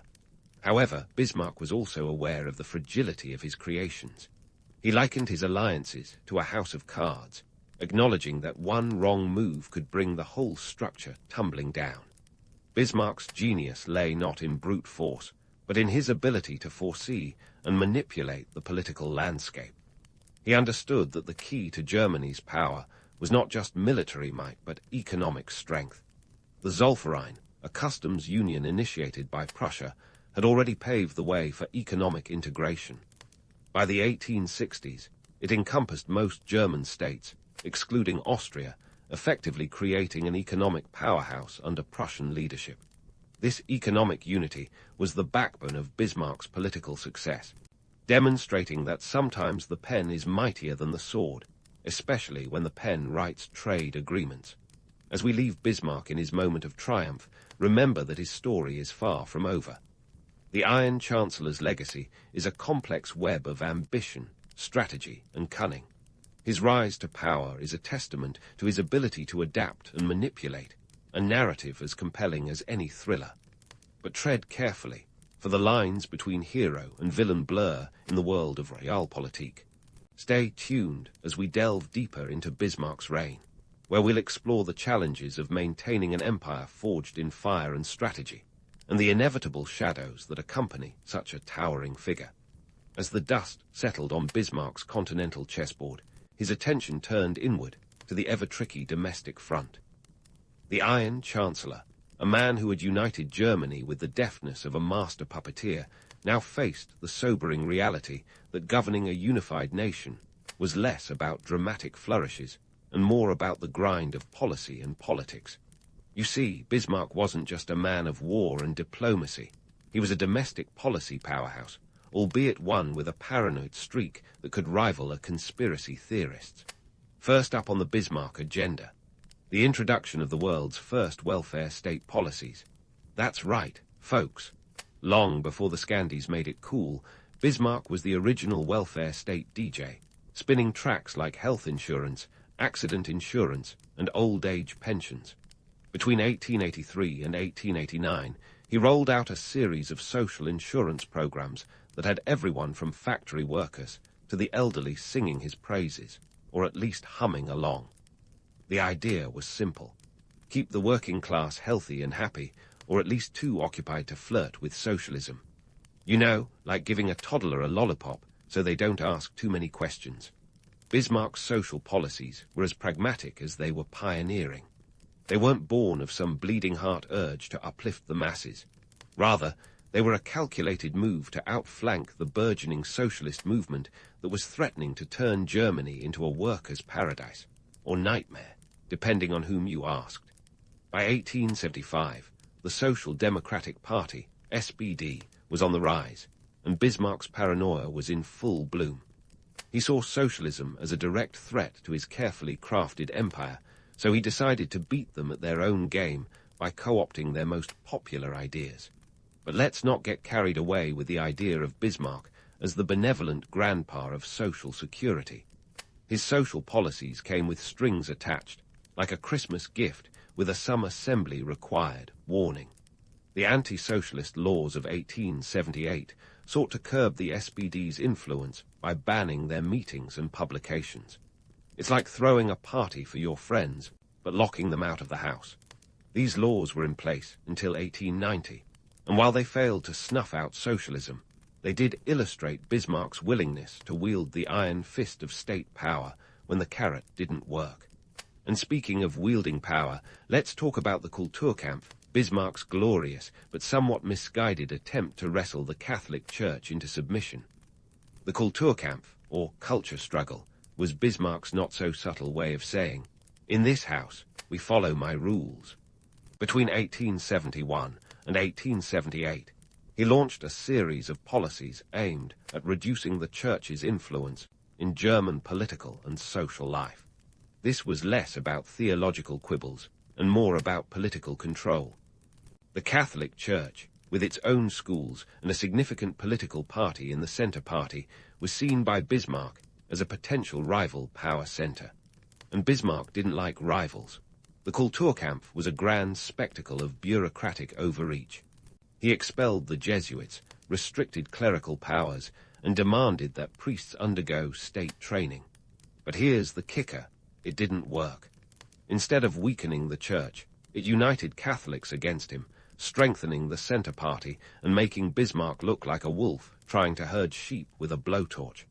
By 1878, Bismarck had to dial back his policies, proving that not even the Iron Chancellor was infallible. Although he was quick on his feet, Bismarck learned the hard way that cultural wars are murkier than military ones. Despite these missteps, Bismarck remained a political maestro, pulling strings with a deft hand, even as he occasionally tripped over them. For every success, like his deft manipulation of the political spectrum, there was a Kulturkampf waiting to remind him that not all battles can be won with sheer willpower. His domestic policy was a dance, with steps forward and a few stumbles back, all performed with the intensity of a man who took his job very seriously, sometimes too seriously. Bismarck's legacy in domestic policy is a testament to his pragmatism. He understood that a stable nation required more than military strength. It needed cohesive social fabric. His welfare state, despite its cynical origins, laid the groundwork for modern social policies worldwide. At the same time, his failed Kulturkampf serves as a cautionary tale about the limits of state power in the face of cultural identity. It's as if Bismarck was a chef trying to whip up a gourmet dish with a recipe that occasionally called for a dash of blunt force trauma. So, as we wrap up our whirlwind tour of Bismarck's domestic exploits, let's remember that even the most ironclad leaders have their rust spots. Bismarck was a man of contradictions, a conservative who implemented progressive policies, a pragmatist with a penchant for paranoia. His domestic policies were as much about maintaining power as they were about genuine governance, a balancing act that he performed with varying degrees of success and failure. But don't close the book just yet. Bismarck's story is far from over. We've only scratched the surface of this titanic figure whose shadow looms large over the annals of history. In the chapters to come, we'll delve into the continuing saga of Bismarck's reign, exploring the challenges and triumphs that defined his later years. So, keep your monocles polished and your strategy maps ready. There's more Bismarckian intrigue to uncover as we venture further into the legacy of the Iron Chancellor. Stay tuned for the next installment of this historical epic, where the stakes are high, the politics are cutthroat, and the legacy of Otto von Bismarck continues to unfold. As we delve deeper into the saga of Otto von Bismarck, we find ourselves at the threshold of his later years, where the invincible aura of the Iron Chancellor begins to crack like an overcooked soufflé. Bismarck, now a political titan, had spent decades juggling alliances, and weaving a web of treaties that kept Europe in a delicate balance. However, even the most seasoned juggler can drop a ball or two, especially when a new player enters the arena with a different set of rules. Enter Kaiser Wilhelm II, the man who would ultimately prove to be the kryptonite to Bismarck's Superman. Wilhelm II, grandson of the venerable Kaiser Wilhelm I, ascended to the throne in 1888, a year known as the Year of the Three Emperors. The old Kaiser Wilhelm I had passed away, followed swiftly by the death of his son, Frederick III, leaving young Wilhelm II in charge. Now, Wilhelm wasn't exactly a fan of playing second fiddle to Bismarck's grand symphony. He was more of a soloist, eager to assert his own vision of Germany's future, a vision that didn't quite align with Bismarck's meticulously crafted status quo. Bismarck, ever the realist, understood that the new Kaiser was a different breed. Wilhelm II was ambitious, impetuous, and had a flair for dramatic gestures, which made him more suited to a Shakespearean stage than the corridors of power. The young Kaiser was determined to leave his mark on the world, and he saw Bismarck as an obstacle rather than an ally. The Chancellor, with his penchant for control, found himself at odds with Wilhelm's desire for greater personal authority. The tension between Bismarck and Wilhelm reached a boiling point over issues of domestic policy and foreign diplomacy. Bismarck, the seasoned statesman, preferred a cautious approach, maintaining a network of alliances that kept potential adversaries at bay. Wilhelm, however, was eager to flex Germany's muscles on the global stage, a move that Bismarck considered reckless. The Chancellor's approach was akin to a chess master contemplating every move, while Wilhelm preferred the spontaneity of a street performer juggling flaming torches. One of the critical flashpoints was Bismarck's anti-socialist policies. The Iron Chancellor had long viewed socialism as a threat to his empire, but Wilhelm was less inclined to see red in every socialist. When Bismarck introduced a bill to renew the anti-socialist laws, Wilhelm balked, favoring a more conciliatory approach. It was the beginning of the end for Bismarck, who found himself increasingly isolated from the decision-making process. But the coup de grace came in 1890, when disputes over foreign policy sealed Bismarck's fate. The reinsurance treaty with Russia, a key component of Bismarck's diplomatic strategy, was up for renewal. Bismarck, ever the keen strategist, understood the importance of keeping friendly ties with Russia to avoid encirclement by hostile powers. Wilhelm, on the other hand, was less convinced of the treaty's necessity, preferring to cozy up to Britain, a move that Bismarck viewed as strategically naive. The final straw was a matter of protocol, an argument over who should have the right to declare a state of emergency without consulting the Reichstag. Bismarck, in a move reminiscent of his younger, audacious self, insisted on retaining this power, while Wilhelm saw it as an affront to his authority. The clash of titanic egos could only result in one outcome: Bismarck's resignation on March 18, 1890. After nearly 3 decades of holding the reins of power, the Iron Chancellor was unceremoniously shown the door by a Kaiser who preferred a more hands-on approach to governance. With Bismarck's departure, the political landscape of Europe underwent a seismic shift. The reinsurance treaty was allowed to lapse, estranging Russia and pushing it towards an alliance with France, an outcome Bismarck had labored tirelessly to prevent. The delicate balance of power that Bismarck had orchestrated began to unravel as Wilhelm's aggressive foreign policy stoked tensions across the continent. It was as if the maestro had left the orchestra and the new conductor decided to play a different tune altogether. The consequences of Bismarck's fall were profound, setting the stage for the tumultuous events that would engulf Europe in the early 20th century. The alliances Bismarck had built were like a house of cards, and without his steady hand, they began to wobble. The Franco-Russian alliance of 1894 was a direct response to the new German diplomatic stance, and it marked the beginning of the division of Europe into 2 rival blocs, a division that would ultimately lead to the outbreak of World War I. As for Bismarck, his later years were a mix of bitterness and vindication.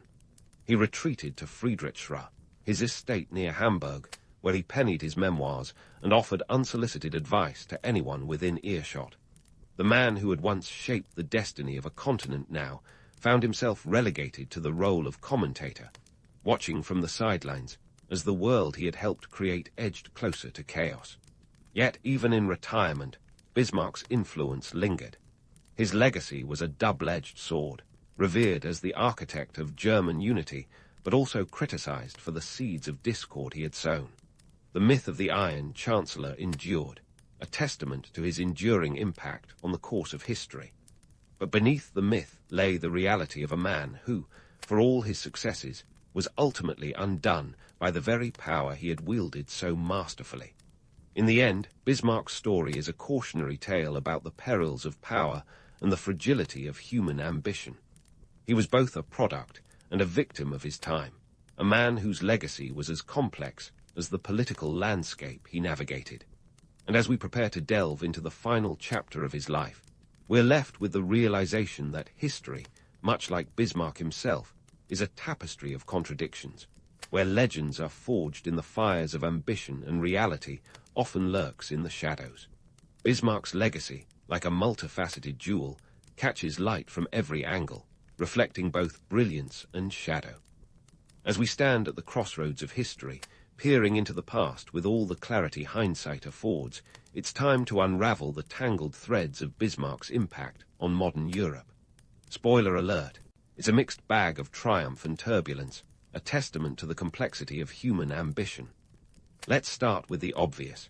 Bismarck's unification of Germany was a seismic shift in the European power structure, the geopolitical equivalent of flipping the monopoly board mid-game.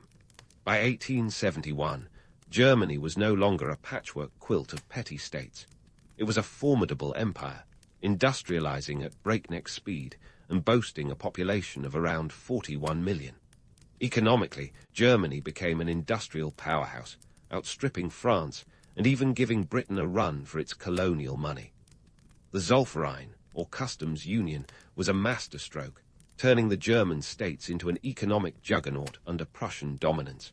It was as if Bismarck had taken a page from the playbook of modern corporate mergers: consolidate, streamline, and dominate. But here's where the myth-busting begins. While Bismarck's creation of a unified Germany is often romanticized as an inevitable march of progress, the reality was messier. The unification came with strings attached, like a smartphone contract you can't escape.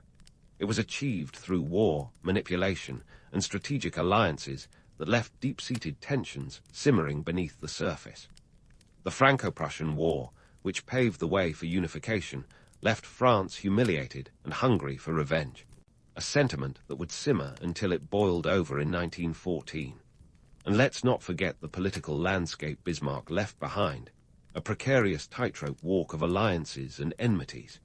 His complex web of treaties was a high-stakes game of diplomatic chess, designed to keep Germany secure by playing its neighbors against one another. It worked for a while, but when Bismarck exited the stage in 1890, his successors inherited a diplomatic minefield.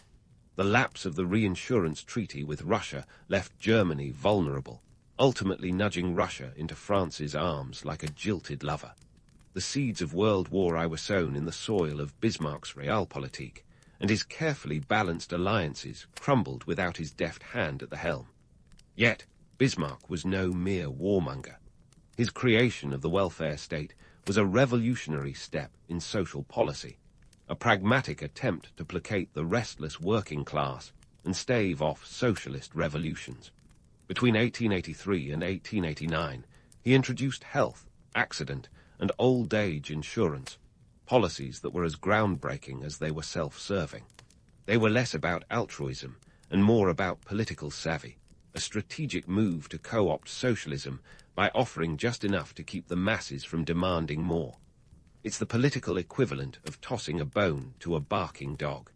The enduring myth of Bismarck as a visionary statesman glosses over his authoritarian streak, his willingness to wield power with an iron fist. His Kulturkampf against the Catholic Church and the anti-socialist laws were overt attempts to stifle dissent, revealing a paranoia that bordered on the despotic. Yet, for all his heavy-handedness, Bismarck understood the necessity of compromise, even if it was born of political expediency rather than genuine conviction. In the grand tapestry of history, Bismarck's legacy is both luminous and shadowed. His unification of Germany reshaped Europe, but it also laid the groundwork for the continent's most destructive conflicts. His welfare state policies were pioneering, yet they were motivated by a desire to maintain control rather than genuine social reform. And while his diplomatic strategies kept the peace during his tenure, they were a house of cards that collapsed in his absence. As we reflect on Bismarck's life and career, it's clear that his story is a cautionary tale of power's seductive allure and its inherent pitfalls. He was a man of contradictions, a conservative who embraced progressive policies, a master diplomat who couldn't escape the consequences of his own Machiavellian maneuvers. His legacy is a reminder that history is not a linear narrative of progress, but a complex interplay of ambition, strategy, and unintended consequences. Bismarck's genius lay in his ability to adapt, to read the shifting sands of political fortune and mold them to his will. But the myth of the Iron Chancellor often obscures the reality of a man who, for all his achievements, was ultimately a product of his time. His legacy is etched in the annals of history, a testament to the power of statesmanship and its limitations. In the end, Bismarck's life serves as both inspiration and warning. His accomplishments remind us of the potential for bold leadership to reshape the world, while his failures caution against the hubris of unchecked ambition. As we close the book on Bismarck's story, we're left with a deeper understanding of the man and the era he helped shape, a time when the fate of nations hung in the balance, and the lines between hero and villain were as blurred as a watercolor on a rainy day. So, as you drift off to sleep with visions of monocles and military uniforms, remember that history, much like Bismarck himself, is an intricate dance of light and shadow, where the myths we cherish often conceal the truths we must confront.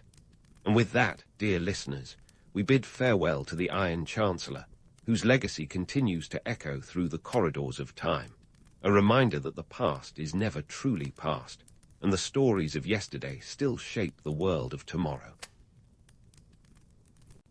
In the rolling hills of northeastern France, a little village called Domremy nestled quietly against the backdrop of a country tearing itself apart. Welcome to the childhood stomping grounds of one of history's most improbable heroes, Joan of Arc, or as her neighbours would have called her back then, Jehan. Born in 1412, Joan's early life was as ordinary as bread and cheese, and yet the soundtrack of her upbringing was anything but peaceful. Cue the 100 Years' War, a century-long family feud between the English and the French that made Game of Thrones look like a sitcom by comparison. Let's set the scene. France in the early 15th century was not exactly the place you'd pick for a stress-free vacation. The country was a patchwork quilt of feuding territories, with the English owning more French land than was comfortable for anyone on this side of the Channel. Meanwhile, the French monarchy was about as stable as a Jenga tower in a windstorm. King Charles VI was nicknamed Charles the Mad for a reason.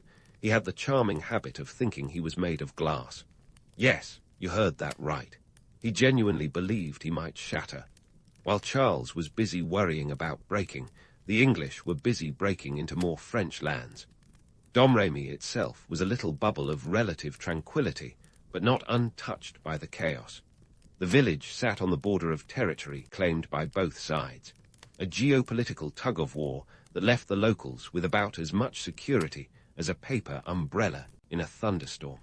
Joan's family were farmers, working the land to eke out a living, all while dodging the occasional raiding party that might swing through like uninvited guests at a dinner party from hell. The economy was simple. If you could grow it, you could eat it. If you couldn't, well, better luck next season.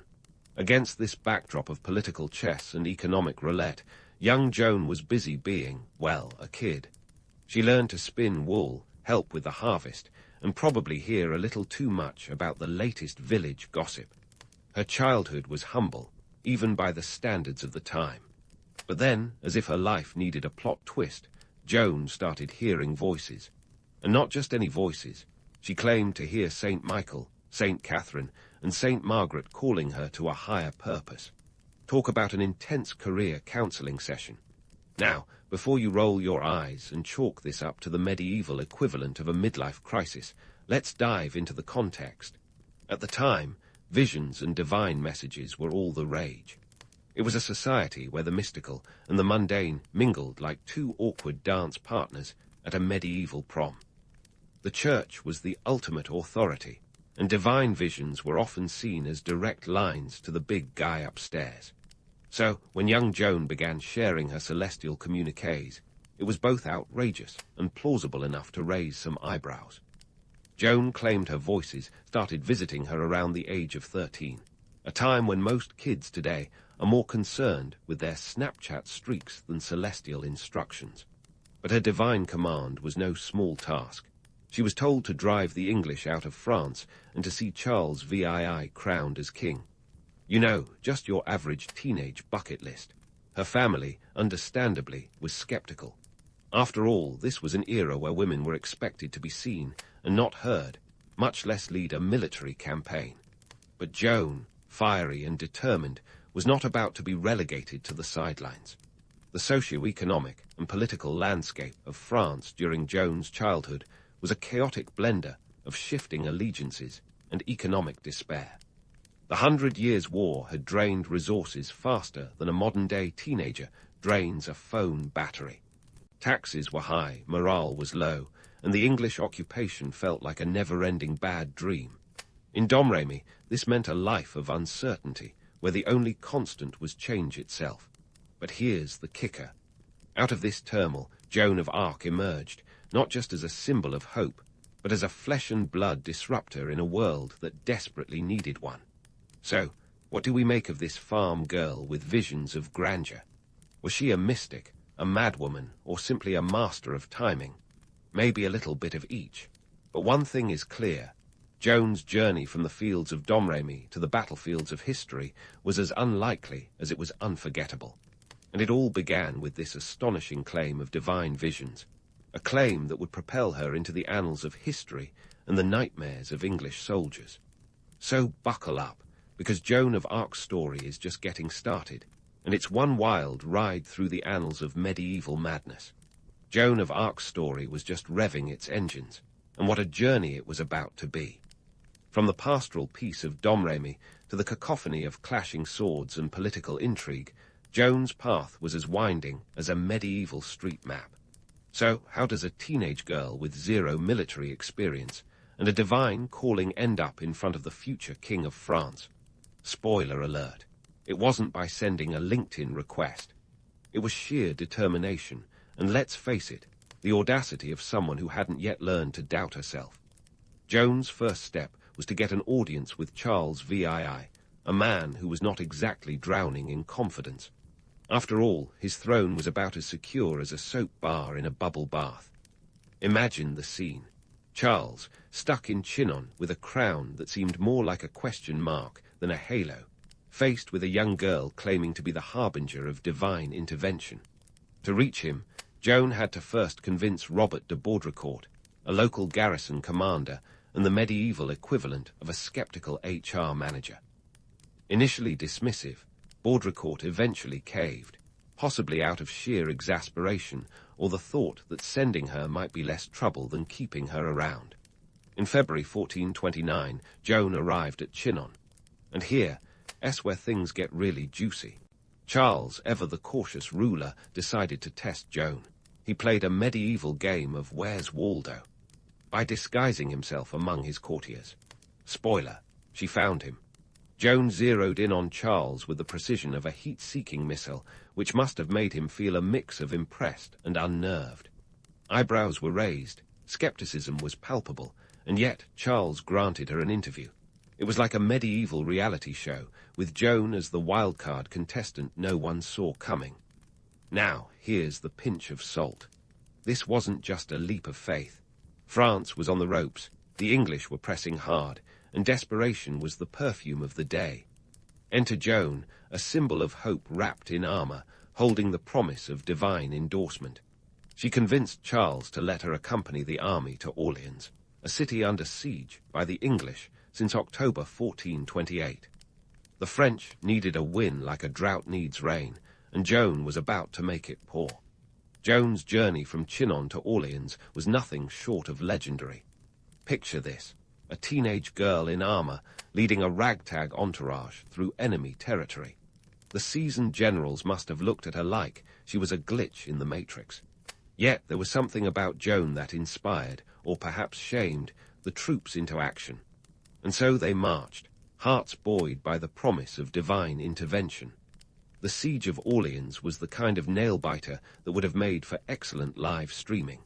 The city had been a linchpin in the 100 Years' War, and its fall would have been a knockout punch for the French. But Joan, with her blend of youthful zeal and unshakable conviction, had other plans. Arriving in April 1429, Joan joined the besieged city, and her presence was electrifying. She rallied the citizens and soldiers alike, transforming fear into a fighting spirit. In early May, she led a series of aggressive assaults against the English fortifications, displaying a tactical acumen that belied her lack of experience. On May 7, 1429, Joan spearheaded an attack on the fortress of Les Tourelles, a strategic stronghold controlling the river crossing. Despite taking an arrow to the shoulder, minor detail, Joan urged her troops onwards, refusing to let a little thing like a war wound stop her.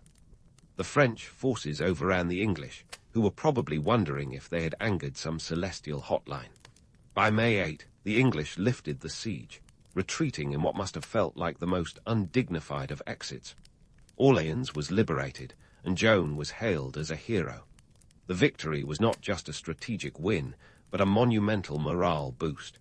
It was the kind of triumph that turned skeptics into believers and legends into reality.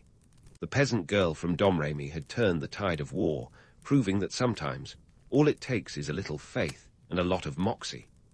Joan's rise was meteoric, and while history often likes to paint her as the lone star, it's important to remember she was part of a larger constellation of ambition, desperation, and divine hope. The seasoned generals, once incredulous, now had to confront the fact that maybe, just maybe, there was something to this whole divine guidance thing. Or perhaps they just didn't want to argue with success. Either way, Joan had not only met expectations, but exceeded them, setting the stage for the next chapter in her extraordinary life. The victory at Orleans was a turning point, but Joan's journey was far from over. Her next mission was to see Charles crowned at Rheims, a task as daunting as it was symbolic. But for now, the winds of change were blowing in France's favor, and Joan was the gale force behind it. So hold onto your helmets, because Joan of Arc's story is far from finished. With every step she took, Joan was rewriting the rules of what a teenage girl could do in a world that often underestimated her. And trust me, the best is yet to come. As the smoke cleared from the triumph at Orleans, Joan's gaze was set firmly on Rheims, the hallowed ground for crowning French kings. This was no small feat. Rheims was over 300 kilometers from Orleans, and with English and Burgundian forces scattered like obstacles on a medieval obstacle course, it was a logistical nightmare. But Joan wasn't about to let a little thing like geography or enemy armies stop her. After all, she had a divine mission on her side, not to mention a freshly invigorated French army ready to ride on her coattails, or rather, her armor tails. Now, let's talk about the coronation itself. In case you're wondering why this mattered so much, crowning Charles VII at Rheims was the medieval equivalent of getting a blue checkmark on Twitter. It was all about legitimacy, and Charles needed it desperately. The coronation would transform him from a disputed claimant into the undisputed king of France, at least in the eyes of those who mattered. It was a pageant of political theatre, a stage on which Joan played a starring role. So, in June 1429, Joan and her entourage embarked on what can only be described as a royal road trip, a tour de France with a purpose. They moved through towns and villages, picking up support like a medieval rock band on tour. And let me tell you, the reception was nothing short of legendary. Many places opened their gates and hearts to Joan and Charles, a testament to the power of her burgeoning myth. It was as if Joan's aura of divine favor was a force field, repelling English and Burgundian opposition wherever she went. As they journeyed, Joan's legend grew faster than a snowball rolling downhill. She was painted as both a saint and a military prodigy, a veritable Swiss army knife of divine intervention. Here's where the line between fact and fiction starts to blur. Joan's tactical prowess was indeed remarkable, especially for someone who didn't have a military background. Yet, the idea of her as a solitary military genius is a bit of a stretch. She had seasoned commanders by her side, and while she inspired and led, she wasn't drawing up battle plans solo in a tent by candlelight. By mid-July, they reached Reims, and the city welcomed them with open arms. The coronation took place on July 17, 1429, a day that marked a seismic shift in the political landscape. Picture the scene. Charles, now crowned Charles VII, anointed with the sacred oil, looking every bit the king he was born to be. Joan stood by his side, her presence a symbol of divine endorsement. It was a moment that would have been Instagrammed to oblivion had smartphones existed, a snapshot of victory against all odds. But let's not get carried away by this medieval Kodak moment. The coronation was as much a product of propaganda as it was of politics. Joan's image as a saintly warrior was carefully curated, a blend of truth and strategic storytelling. The church, ever the PR powerhouse, was instrumental in this. They understood the power of narrative, and Joan's story was spun into a tapestry of divine destiny and miracle-working prowess. She was the angelic figure who had appeared out of nowhere to save France, a narrative that conveniently glossed over the complexities of war and politics. It's tempting to see Joan as a one-woman army, but the reality was she was part of a larger machine, a cog in the wheel of a kingdom's desperate struggle for survival. Her victories were as much about timing and morale as they were about divine intervention. Let's remember, the 100 Years' War was a marathon, not a sprint. The coronation was a key victory lap, but the race was far from over. Joan's presence had shifted the momentum, but the finish line was still a distant dream. As Joan's reputation soared, so did the myths surrounding her. She became a living legend, a figure larger than life itself. But with great fame came great scrutiny. Some saw her as a saint, others as a sorceress, and a few as a convenient tool for the French crown.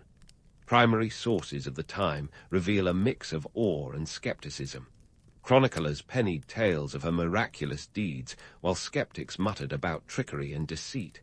The truth, as always, was somewhere in between. Joan's rise was meteoric, but it wasn't without its pitfalls.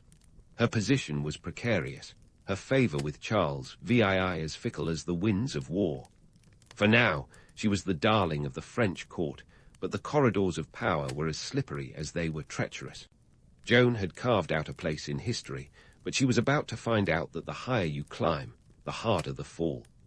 In the coming months, Joan would lead further campaigns, her presence a rallying cry for the French troops.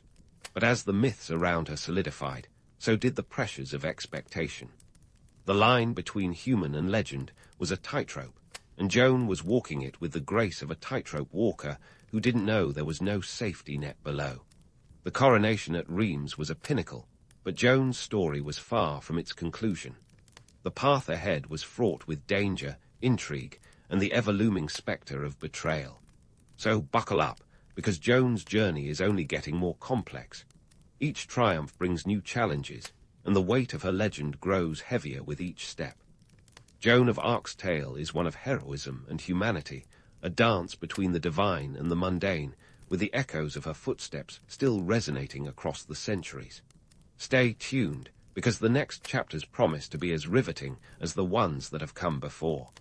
As Joan's legend continued to soar, the ground beneath her feet was already beginning to crumble. Her remarkable trajectory from peasant girl to military leader had inspired a nation, but it also made her a prime target for those who thrived in political shadows. You see, in the high-stakes game of medieval politics, champions could swiftly become pawns, and Joan was about to discover just how treacherous the chessboard of power could be. Let's fast forward to the spring of 1430. Joan, now 19, was still riding high on the momentum of her earlier victories, but the tides of war were as fickle as ever. In May, during a campaign to liberate Compiègne, she found herself outnumbered and outmaneuvered. Captured by the Burgundians, those pesky ally-stern foes of the English, she was handed over to her enemies faster than you could say ransom. Now, here's the kicker. The Burgundians sold Joan to the English for 10,000 livres tournois. That's the equivalent of a small fortune, roughly $200,000 in today's currency. To the English, this was a bargain for someone they considered both a military threat and a symbol of French defiance. It was like buying a lightning rod for their frustrations, and they were eager to put it to use. With Joan in their clutches, the English had two goals: discredit her divine mission and dismantle her mythos.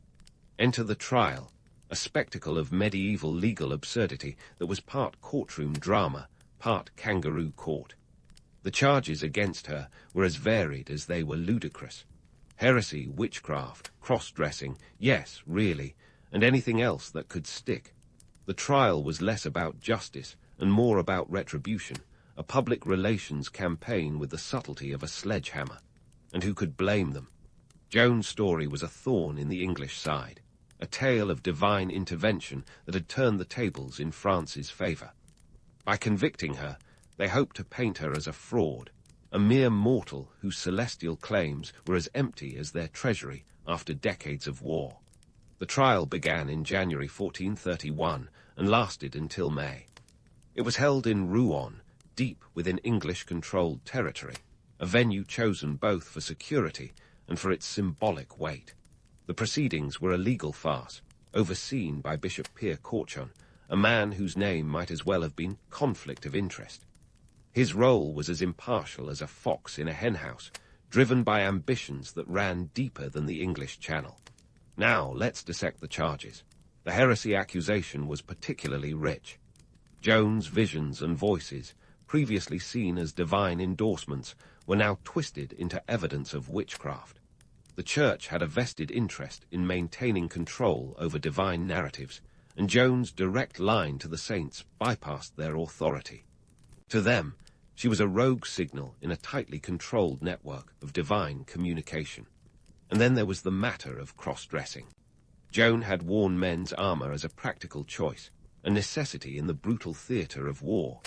But in an era where gender roles were as rigid as cast iron, this was scandalous enough to warrant a charge. The English and their ecclesiastical allies seized on this as proof of her moral deviance, conveniently ignoring the battlefield realities where a dress was about as useful as a chocolate teapot. Throughout the trial, Joan's responses were as sharp as a knight's sword. Her intelligence and wit shone through the proceedings, with moments of defiance that could have been scripted by Shakespeare. When asked if she believed she was in God's grace, she famously retorted, "If I am not, may God put me there, and if I am, may God so keep me." It was a response both humble and audacious, showing the depth of her conviction even as the noose tightened. But let's not romanticize this too much. Joan was isolated, under constant pressure, and likely terrified. She was a teenager facing a judicial behemoth intent on her destruction. The trial was brutal, a relentless barrage designed to break her spirit and her body. Yet, even in the face of this bureaucratic beast, Joan's resilience was a testament to her character, a flame flickering defiantly against the encroaching darkness. The verdict was a foregone conclusion. On May 30, 1431, Joan was declared guilty and sentenced to death. The charge that ultimately sealed her fate was a refusal to abandon her male attire, an act of defiance that the court framed as a relapse into heresy. It was a technicality, a loophole that allowed the English to claim moral victory in a war they were losing on the ground. And thus, Joan was led to the stake in Rouen's marketplace, a martyr in the making, her pyre a beacon of both tragedy and triumph.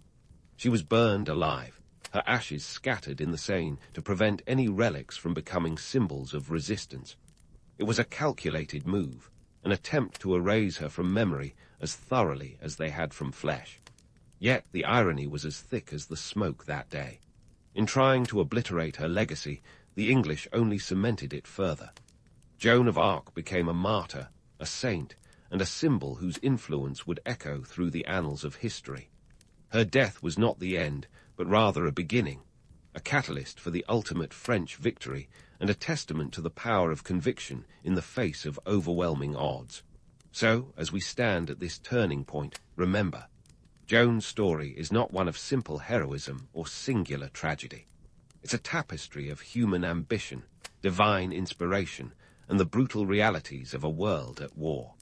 Her capture and trial were not merely the end of her journey, but a pivotal chapter in a tale that continues to captivate and confound. As we look to the next part, let's keep in mind the stakes, the players, and the enduring power of a story that refuses to be forgotten. Stay tuned, because Joan's legacy is far from finished, and the echoes of her life continue to reverberate across the corridors of time. Joan of Arc's story didn't end in the flames of Rouen, it merely transformed. Fast forward a couple of decades, and the political winds had shifted once again. The French crown, perhaps feeling a twinge of guilt, or more likely a strategic need, decided to revisit Joan's trial. In 1456, a posthumous retrial was held, known as the nullification trial or rehabilitation trial, because nothing says, oops, are bad, quite like overturning a death sentence 25 years after the fact. This wasn't just a casual exercise in historical revisionism. Charles VII, the very king Joan had helped crown, was still on the throne. By clearing Joan's name, Charles aimed to bolster his own legitimacy, as she had been instrumental in his rise to power.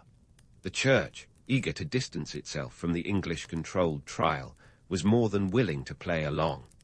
After all, public relations are as old as organized religion itself. The retrial proceedings were thorough, involving over 100 depositions from people who knew Joan or were familiar with the original trial. The verdict: not guilty. Shocking, I know. The trial was declared a sham, the original verdict annulled, and Joan's reputation was officially rehabilitated. It was the medieval equivalent of a judicial mea culpa. All it took was a few decades and a complete political reversal. But Joan's posthumous journey was far from over. Fast forward to 1920, and Joan was officially canonized as a saint by the Catholic Church. That's right.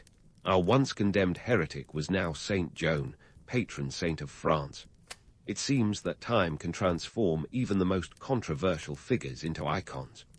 Joan's canonization was a nod to her enduring legacy, a recognition of her role in French history, and perhaps a subtle acknowledgement that sometimes the Church gets it wrong.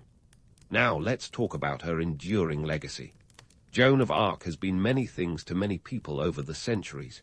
To the French, she's a national hero. To the Church, a saint. And to feminists, a trailblazer. She's been romanticized in literature, immortalized in art, and dissected in academic circles. Her story has the kind of staying power that most celebrities can only dream of, and it's not hard to see why. For one, Joan's tale is the ultimate underdog story. A peasant girl who defied societal norms, led armies, and stood up to the powers that be. That's the stuff of legend. It's a narrative that resonates across cultures and centuries, a testament to the power of conviction and the human spirit. Joan's story has been retold countless times, each iteration adding a new layer to her mythos. In the modern era, Joan has been embraced as a feminist icon, a symbol of female empowerment long before the term existed. Her defiance of gender roles, her leadership on the battlefield, and her unwavering belief in her divine mission all resonate with contemporary audiences. But let's not forget, Joan's journey was as much about survival and necessity as it was about breaking barriers. Her donning of armor wasn't just a feminist statement, it was practical. In the brutal world of medieval warfare, fashion took a backseat to function. Yet, as with all legends, the line between myth and reality is blurry. Joan's story has been romanticized to the point where the gritty truth often gets lost. The reality is that Joan was a product of her time, a time when visions and prophecies were taken seriously, when the divine was a convenient ally in political machinations, and when war was a constant backdrop to daily life. Her story is as much about the socio-political climate of 15th century France as it is about individual heroism. Joan's tale also underscores the fickle nature of fame and fortune. One moment, she's the darling of the French court, the next, a prisoner condemned to die. Her posthumous exoneration and canonization were as much about political expediency as they were about justice. It's a reminder that history is often written by the victors, and narratives are shaped by those in power. Even today, Joan of Arc remains a compelling figure. Her story is a rich tapestry of faith, politics, and human resilience. It's a narrative that invites endless interpretation and reinvention, a story that refuses to fade into obscurity. Joan's legacy endures because it speaks to something fundamental in the human experience, the desire to believe in something greater, to challenge the status quo, and to leave a mark on the world. In the end, Joan of Arc's story is not just about a girl who heard voices and led armies. It's about the power of belief, the complexities of history, and the enduring allure of legend. It's a story that continues to captivate, inspire, and provoke, reminding us that the past is never really past, and that the echoes of history are always within earshot. So, as we wrap up this tale, remember that the story of Joan of Arc is as much about us as it is about her. It's a mirror reflecting our hopes, our fears, and our endless fascination with the extraordinary. Joan's life may have been cut short, but her legacy has a life of its own, a testament to the enduring power of a story well told and a life well lived. The medieval castle was the ultimate power move, a 1,000-year-old status symbol that screamed, "I'm important, and I have the stones to prove it." These monumental fortresses were the medieval equivalent of today's billionaire bunkers, dripping with strategic genius and defensive flair.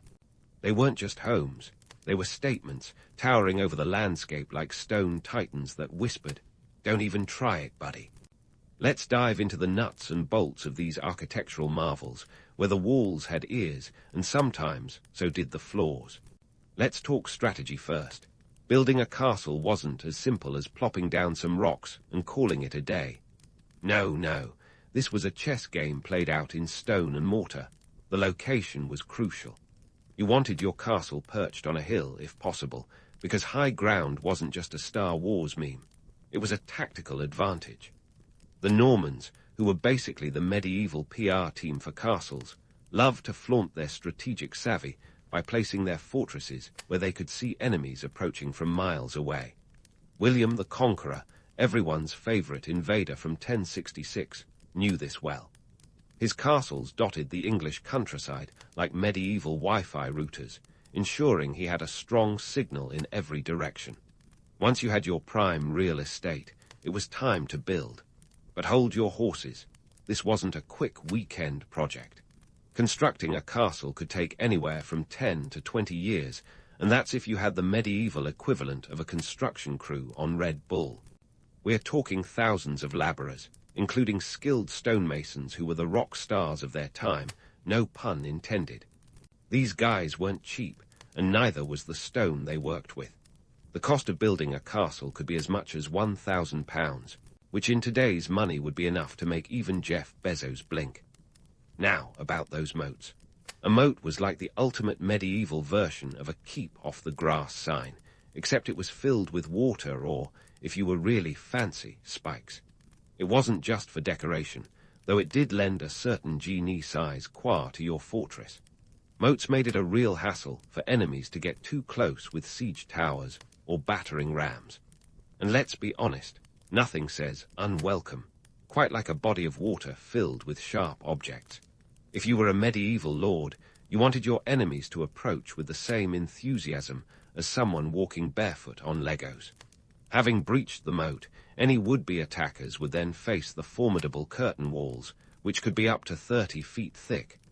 These walls were not just about brute strength, though they had plenty of that.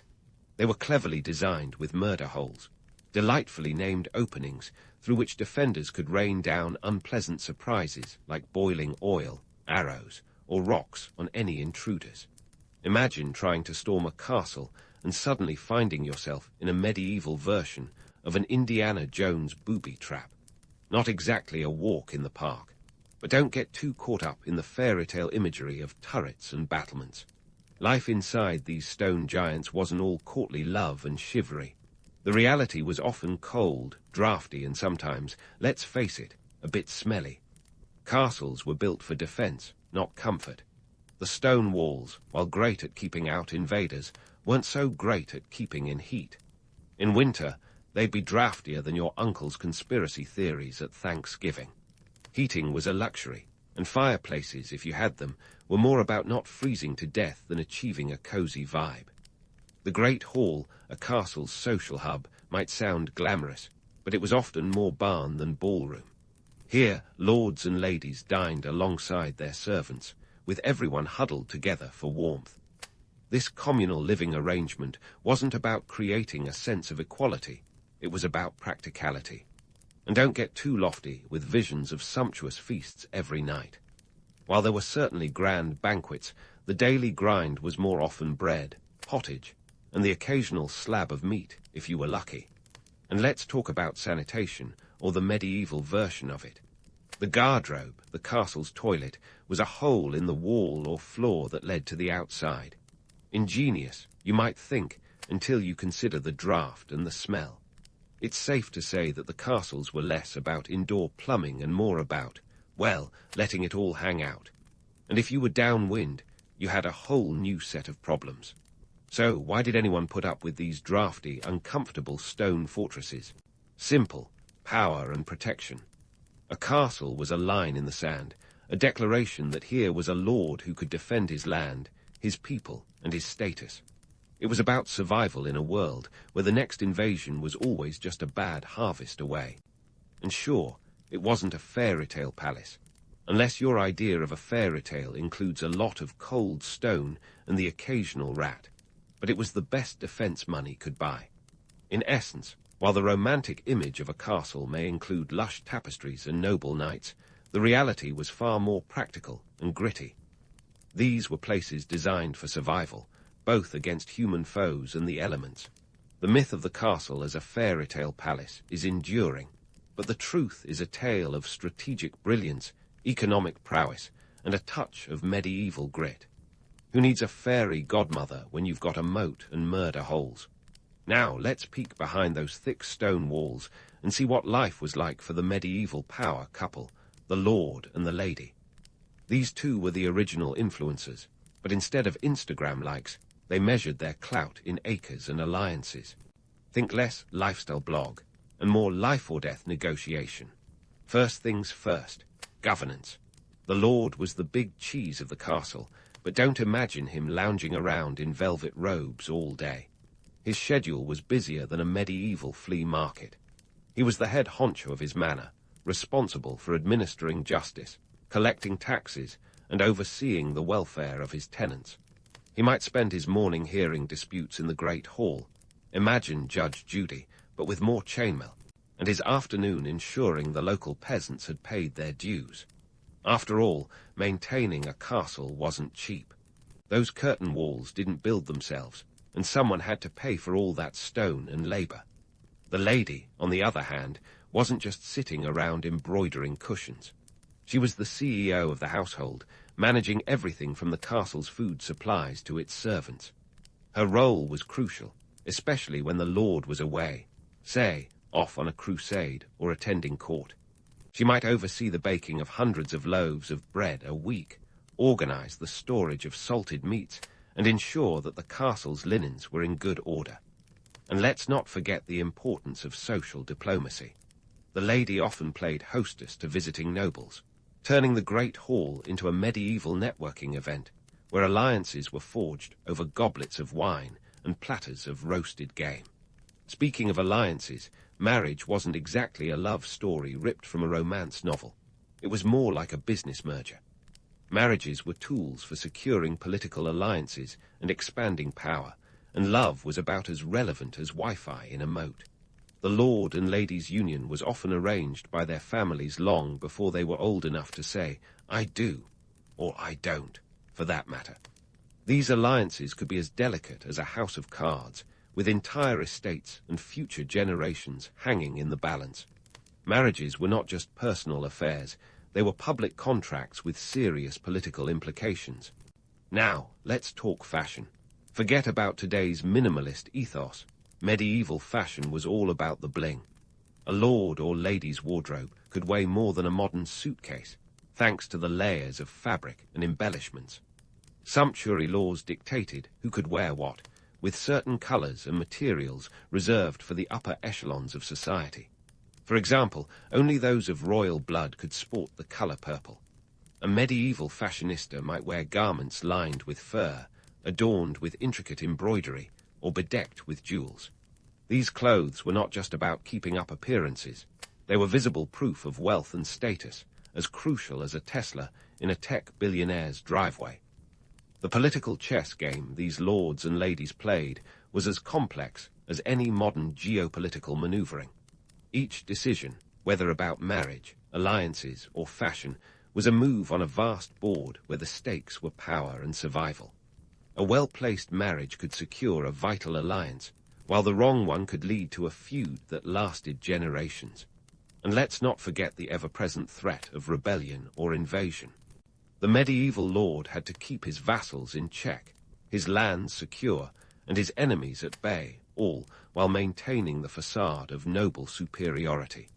Now on to courtly love. The myth of the chivalrous knight and his lady fair, exchanging love tokens and sonnets under the moonlight. Sounds dreamy, right? In reality, courtly love was about as genuine as a politician's promise. It was more of a literary construct than a lived reality. Troubadours and poets spun tales of unattainable love to entertain their patrons, not to reflect actual relationships.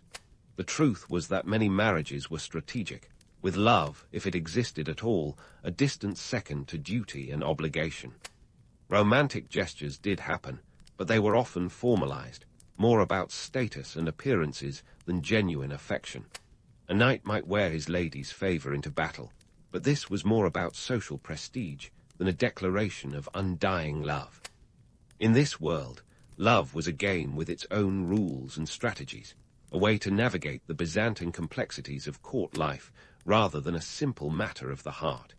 So, the next time you imagine a medieval lord and lady, think less fairy tale romance and more Game of Thrones with a side of Downton Abbey. These were people who lived in a world where their status was as fragile as a castle made of sand, and every decision could tip the scales of power. Their lives were a constant balancing act, juggling alliances, fashion, and the ever-present spectre of political intrigue. All in all, the medieval lord and lady were the ultimate power couple, navigating a landscape as treacherous as it was beautiful. Their castles were not just homes. They were the epicenters of a complex web of power and politics, where every decision reverberated across the land. And while their lives may seem distant from ours, their struggles with status, power, and love are as timeless as the stone walls they once called home. As we continue to unravel the tapestry of medieval life, stay tuned for more insights into the lives of those who served the lords and ladies, the bustling world of the castle servants, where every role was essential to the smooth running of the household, and where the line between loyalty and survival could be as thin as a thread. If you thought the medieval lord and lady had it tough, wait till you hear about the folks who kept their castles from crumbling into chaos, the servants. These unsung heroes were the medieval equivalent of a Swiss army knife, juggling roles with the kind of skill that would make today's multitaskers look like slackers. From cooks to jesters, each played a crucial part in the castle's ecosystem, ensuring the wheels of feudal life kept turning. But forget the Disney-esque image of jolly peasants singing while they work. The reality was more grueling shift work than enchanted musical number. Let's start in the kitchen, the heart of any medieval household.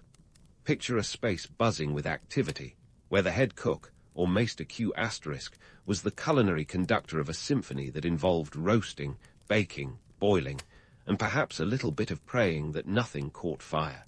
With open hearths and no modern conveniences, cooking for a castle was more ordeal than art. It wasn't just about feeding the lord and his lady. The entire household, often numbering in the hundreds, needed to be fed.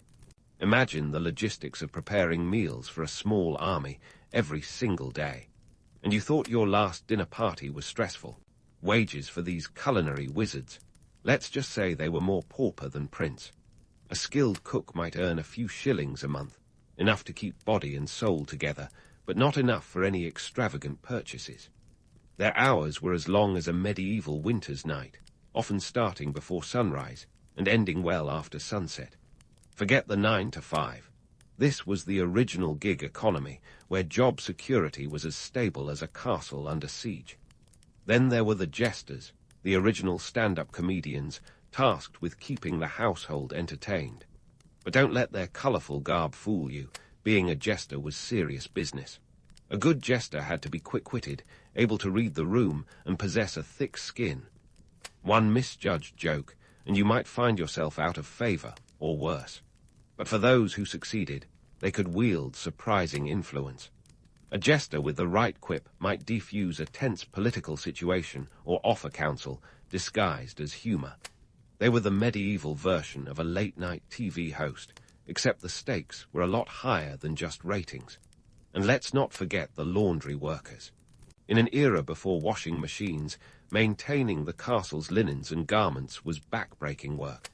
Picture hauling heavy cauldrons of water, scrubbing fabric with harsh soaps, and wrestling with cumbersome garments, all while keeping a wary eye out for the ever-present threat of lice.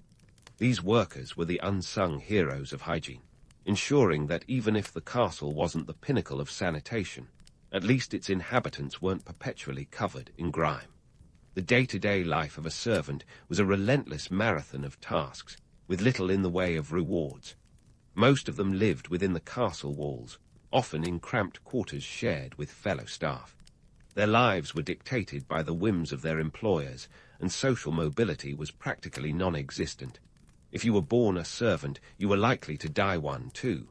But why endure such harsh conditions? Simple: survival. In a world where the countryside was fraught with danger and instability, the relative safety of a castle offered a precarious lifeline.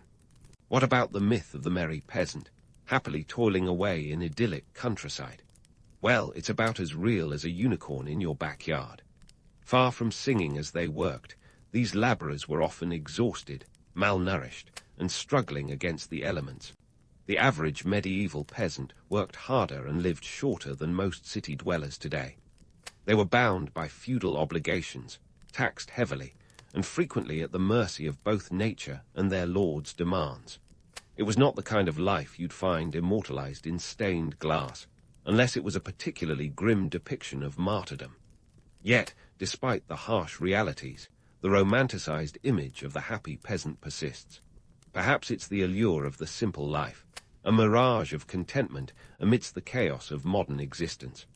But in truth, medieval life was a constant struggle, a balancing act on the razor's edge of subsistence. In the end, while the castle walls may have loomed large in the landscape, it was the servants within who were the real backbone of the operation. They spun the webs of daily life that allowed the lords and ladies to play their political games. Their stories are a testament to human resilience, a reminder that even in the harshest conditions, life goes on, driven by necessity and survival. As we continue our exploration of medieval life, we'll delve deeper into the roles these servants played and the societal structures that shaped their destinies. Stay tuned for more tales from the heart of the castle, where history is as rich and varied as the tapestry it weaves. So, with the servants running the show and the lord and lady juggling power plays like medieval reality stars, what's keeping this whole castle party from crashing down? It's time to talk about the medieval economy. Spoiler alert, it was as stable as a Jenga tower in an earthquake. You see, castles weren't just about stone walls and pointy hats. They were economic engines that needed constant fuel to keep running. And by fuel, I mean taxes, trade, and the occasional, unauthorized acquisition of goods. Let's start with taxes, the medieval lord's favorite love-hate relationship. If you thought tax season was a modern nightmare, imagine having to personally wrangle every penny from a bunch of peasants who were about as enthusiastic about paying up as a cat is about a bath. Lords collected taxes in various forms: money, crops, labor, or sometimes even livestock. Yep, you could literally pay your dues in chickens, which might explain why medieval lords never skipped brunch. But don't picture a leisurely collection process. Think more along the lines of a relentless game of whack-a-mole, where the mole is trying to pay you in turnips. The average tax rate could be as high as 10% of a peasant's produce, which might not sound like much until you remember that their yearly income was about as abundant as the hair on a medieval monk. And here's the kicker: lords didn't just collect taxes for fun. They needed those funds to maintain their lavish lifestyles, support their armies, and most crucially, keep their castles from falling into disrepair. Without a steady stream of revenue, a lord could find himself in financial hot water faster than you can say foreclosure. But taxes alone couldn't cover the mounting expenses of castle life. Enter trade, the medieval way of saying, "I'll swap you 2 goats for that barrel of ale." Castles were often hubs of local trade, with market days as lively as a medieval fairground, minus the cotton candy.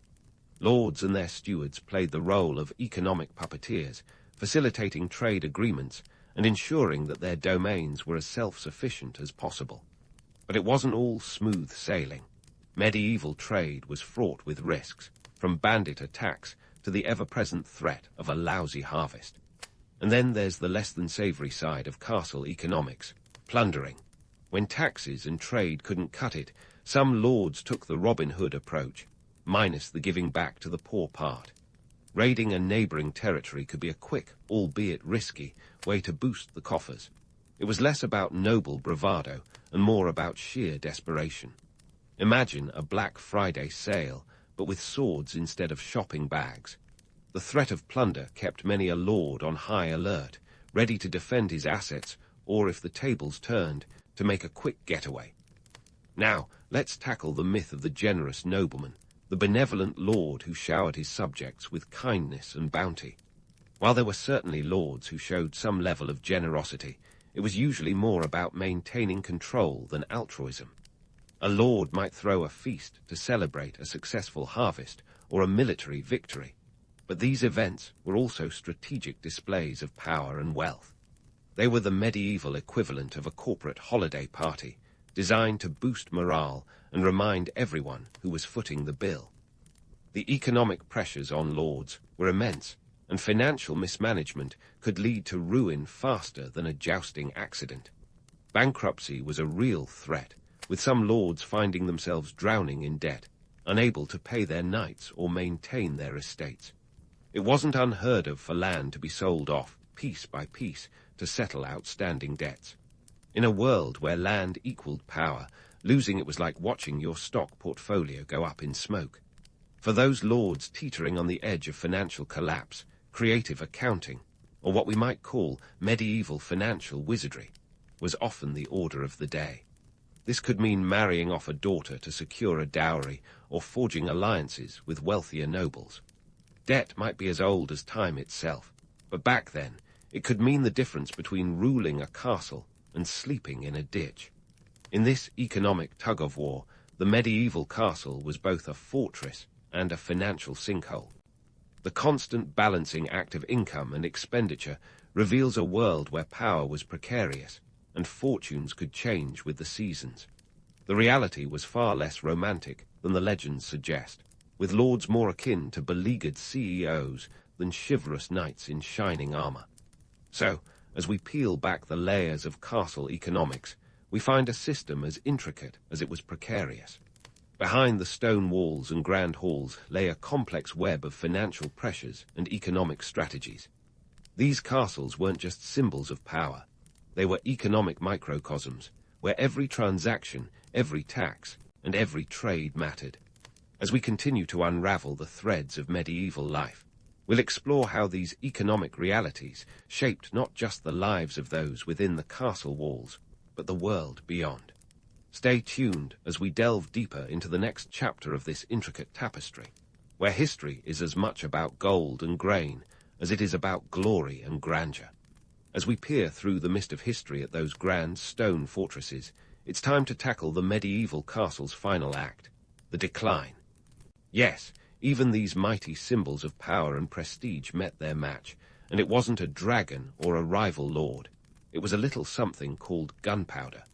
Enter the 15th century, and suddenly castles were about as useful in warfare as a chocolate teapot.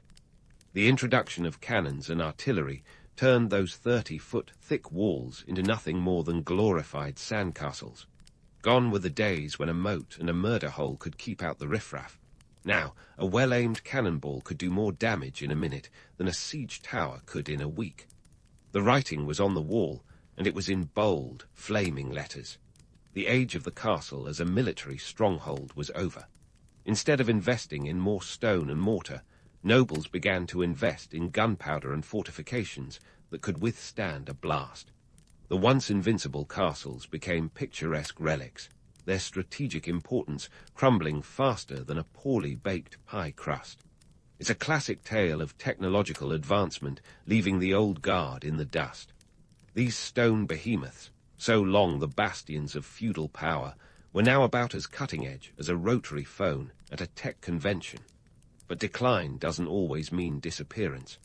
As military fortresses, castles were obsolete, but they found a surprising second life as symbols of romantic nostalgia. Fast forward to the 18th and 19th centuries, and the ruins of these medieval marvels became the darlings of the Romantic movement. Poets and painters couldn't get enough of them. They were like the original Instagram influencers, their ivy-clad walls and crumbling turrets inspiring wistful daydreams of gallant knights and damsels in distress. The irony. A few centuries earlier, those same ruins would have been regarded as eyesores rather than icons. And what's more romantic than a ruin? Not much, if you ask the Victorians. They loved nothing better than a good ruin, preferably with a bit of tragic history attached. Castles became the ultimate backdrop for brooding, windswept landscapes and tales of lost glory. These echoes of a bygone era were perfect for the period dramas of their day, where the only thing thicker than the plot was the mist swirling around those ancient stones. As tourism picked up in the 19th century, castles transformed again, this time into attractions that brought the past to life for curious travelers. It was like Disneyland, but with fewer rides and more history. People flocked to these ancient sites, eager to walk the same halls as the lords and ladies of old, to touch the stones that had witnessed centuries of history. Of course, the reality was often more mind the gap than mind the tapestry, as tourists navigated uneven floors and precarious staircases. But no matter, the allure of stepping back in time was too strong to resist. Now, let's take a moment to bust a few myths. The image of the medieval castle as a bastion of nobility and romance is compelling, but it's only half the story. While these fortresses were certainly impressive, they were also cold, drafty, and about as comfortable as a concrete couch.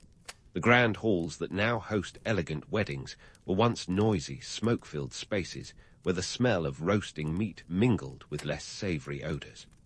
The romantic allure of castles is undeniable, but the reality was more about surviving the winter without freezing your chainmail off.